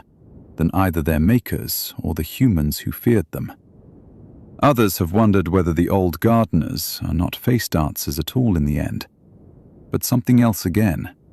Some further and unnamed development in this universe's long argument about what a self really is, left deliberately just out of focus. There is a particular kind of comfort, too, in simply imagining the 2 of them going about their small tasks, unaware or unconcerned that they have become, quite by accident, the last image of an entire fictional universe, the final note before its author's own long silence. They do not know they are being watched this closely, this many years later, by readers turning the question over and over in the dark before sleep. They only know the soil beneath their hands and each other, and the small, unremarkable comfort of another ordinary evening arriving gently, the way every evening arrives, whether or not anyone is watching to see what it means. We are never told which is closer to the truth. The scene simply exists, brief and warm and strange, the 2 of them talking easily about ordinary things, sunlight, soil, the small comforts of a shared life, as if to say that after all the empires and prescience and terrible engineered destinies the story had put its characters through, there might still be, somewhere, a version of being alive that looked like this instead, quiet and rooted and unafraid. And then the book ends, and Frank Herbert, its author, died not long after, leaving no further page to tell us plainly who Daniel and Marty were, or what their peace might have meant for everyone else still running and fighting and grieving out among the stars. It is one of the gentlest mysteries in this whole story, perhaps because it was never meant to alarm anyone, only to leave a small, warm, unresolved note ringing quietly after everything else had gone still. One can imagine the old couple even now, somewhere in that fictional dusk, still tending their garden, still speaking softly to one another, entirely unconcerned with whether the reader ever works out what they are, content simply to have been left there, at the story's furthest edge, as its very last and gentlest question. Up next in Chapter 20, The Great Cycle of the Desert, we will let all of these mysteries settle together at last, worm and spice and prescience and empire, turning slowly back toward their beginning, as we drift the rest of the way down into rest. And so, at the end of all these small wonderings, one might let the whole shape of the thing rise up gently in the mind at once, not to solve it, but simply to see it whole, the way a person might stand at last on a high dune at evening and look back over the entire folded landscape they have been walking through for so long, watching how each ridge leads quietly into the next. There is no need, in this last quiet stretch of the story, to hold on to any single mystery too tightly. Not the hunters waiting somewhere past the edge of the maps. Not the old couple tending their garden at the very last page. Not even the great, slow riddle of the worm itself. They can all be allowed, now, to loosen a little in the mind, the way a hand loosens at the end of a long day, and simply be looked at together, softly, as pieces of one much larger and much calmer pattern. It begins, always, with the worm. Somewhere far back, before empires, before the Golden Path, before even the memory of Earth had fully faded from the old stories humankind still told itself, there were small creatures in the deep sand of Arrakis, sand trout, tiny and patient, and there were the vast and ancient Shai Hulud, the sandworms, whose slow-turning digestion of that world's chemistry produced, as a kind of exhaled breath, the spice melange. And the spice, in turn, made everything else possible. It extended life for those who used it steadily. It lit the strange awareness of the Spacing Guild's navigators so that they could fold space and cross between the stars. It opened the narrow inner sight of the Bene Gesserit, and, in time, the far wider sight of Paul Atreides and his son Leto. And it did all of this because the worm made it, and the worm needed the desert to live, and the desert, dry and merciless, existed because the worm's own chemistry poisoned the water that might otherwise have softened it. Round and round, the worm makes the desert that makes the spice that makes the water that would kill the worm. Held forever, just barely apart from itself. A wheel with its own poison and its own medicine built into the same turning. It is a strange comfort, somehow, to picture that wheel turning on quietly beneath everything else in the story, indifferent to empires and prophecies, and all the frightened scrambling of the people who came later and tried to bend it to their own purposes. The worm does not know it is the center of a whole civilization's fear and hunger. It only turns, slowly, through the dark beneath the sand, doing what it has always done, long before any human foot ever pressed itself into that desert, and long after, one imagines, every empire built upon its back will have crumbled quietly away into the same dust. Onto this wheel came the Fremen, who learned to live inside its rhythm rather than fight it. And onto this wheel came the great houses, and the Emperor, and the Guild, and the Bene Gesserit, all of them reaching for the spice, none of them fully understanding what it was they were actually touching. And onto this wheel, too, came prescience, that strange and burdened sight that let Paul Atreides see the branching paths of the future well enough to become Muad'Dib, and that let his son see so much further, and so much more terribly, that he chose to become something no longer entirely human at all, wearing the very worm's own flesh as his skin for 3,500 years, so that he might bend the future toward a single lesson, that humankind must never again be so predictable, so easily seen, and therefore so easily caught by any power, prescient or otherwise. Leto's golden path scattered his own people outward into the dark, specifically so that they could never again be gathered into one place and one fate. And in doing that scattering, he unmade the very thing that had made him, since, after his death, the worms themselves slowly returned to Arrakis, and the spice cycle began, in its own way, to renew itself from nothing. The small sand trout carried forward again into the sand, ready to grow once more into the great, slow creatures that had begun everything in the first place. There is something almost like breathing in that long unwinding, in the way Leto's death let the desert exhale and begin again. The small sand trout drifting back into the dry places, patient the way everything in this story eventually turns out to be patient, whether it wants to be or not. One imagines that first, quiet return of the worms to Arrakis, not as a beginning exactly, and not as an ending either, but simply as the wheel arriving back at a place it had already been before. The way a person, drifting toward sleep, arrives back at the same soft darkness they left that morning, changed by the day, but returning all the same. It is worth noticing, in this last quiet moment, how much of the story turns out to be a circle rather than a line. Duncan Idaho dies and is grown again, and dies and is grown again, the same face returning across thousands of years, like a slow tide. The tleilaxu axolotl tanks take a single dead cell and coax an entire body back out of it, life folding back upon itself, rather than simply running forward and stopping. The Bene Gesserit breeding program reaches across 90 generations toward a single desired outcome,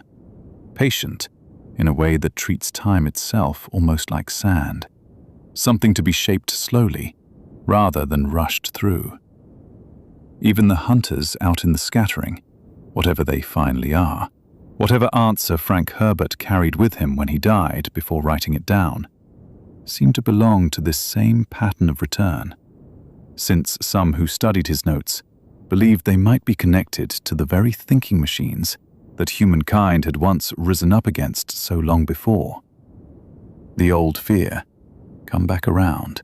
to close its own circle at last. And perhaps even that quiet old couple in their garden belong to this same slow turning, if one lets the mind rest on them one final time. Two beings who may have started as something built to serve a purpose, and arrived, after so long, at a stillness that looks almost like the desert's own stillness, unhurried, unbothered, simply present. Every circle in this story, it seems, eventually finds its way back towards something quieter than where it began. The way a worm's long body finally settles beneath the sand at dusk, the way a whole empire's worth of fear and ambition can end, in the end, with two old hands working softly in the same small plot of earth. And the desert itself, more than anything else in this tale, seems to hold the truest shape of that pattern. It gives nothing freely and takes everything slowly. It is patient beyond any human patience. It destroys, and it also, quietly, provides. And the Fremen who learned to read its moods understood something that the empires never quite grasped, which is that the wheel does not need to be defeated or escaped, only respected, only lived inside gently, the way a person breathes inside a much larger and much older rhythm they did not create and cannot fully control. Perhaps that is the last and gentlest mystery of all these mysteries, larger than any single riddle of prescience or golas or face dancers or unnamed hunters in the dark. The sense that everything in this story, however strange, however vast, keeps turning back toward the desert it began in, the way a night keeps turning back toward morning, and a life keeps turning back at its very end toward rest. So let the sand settle now, and the wind quiet over it, and the great worms turn slowly beneath dunes that have not changed their shape in 10,000 years, and will not change it in 10,000 more. Patient, breathing, unbothered by any of the small bright lives that pass briefly across their surface. Let Paul and Leto and Duncan and O'Drady and all the rest of them recede now into the soft distance of a story already told. Its questions still open, its wheel still turning, needing nothing further from you tonight, except to close your eyes and let the whole slow cycle of it carry you gently, the way sand carries the wind, down into a very long and very quiet sleep. And so we come, softly, to the end of the story.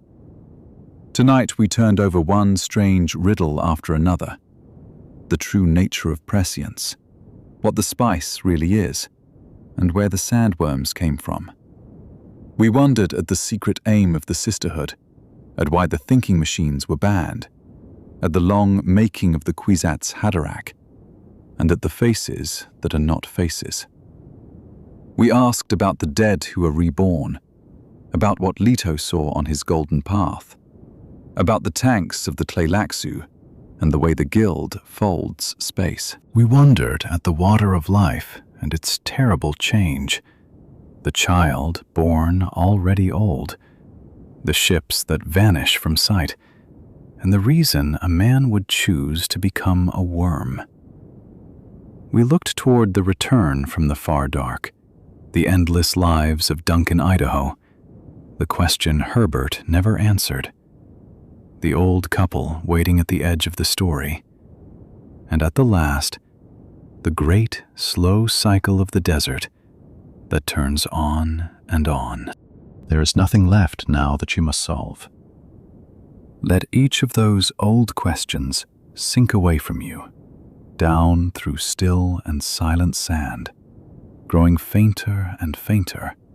until only calm remains. You are safe. You are whole. Nothing here needs answering tonight,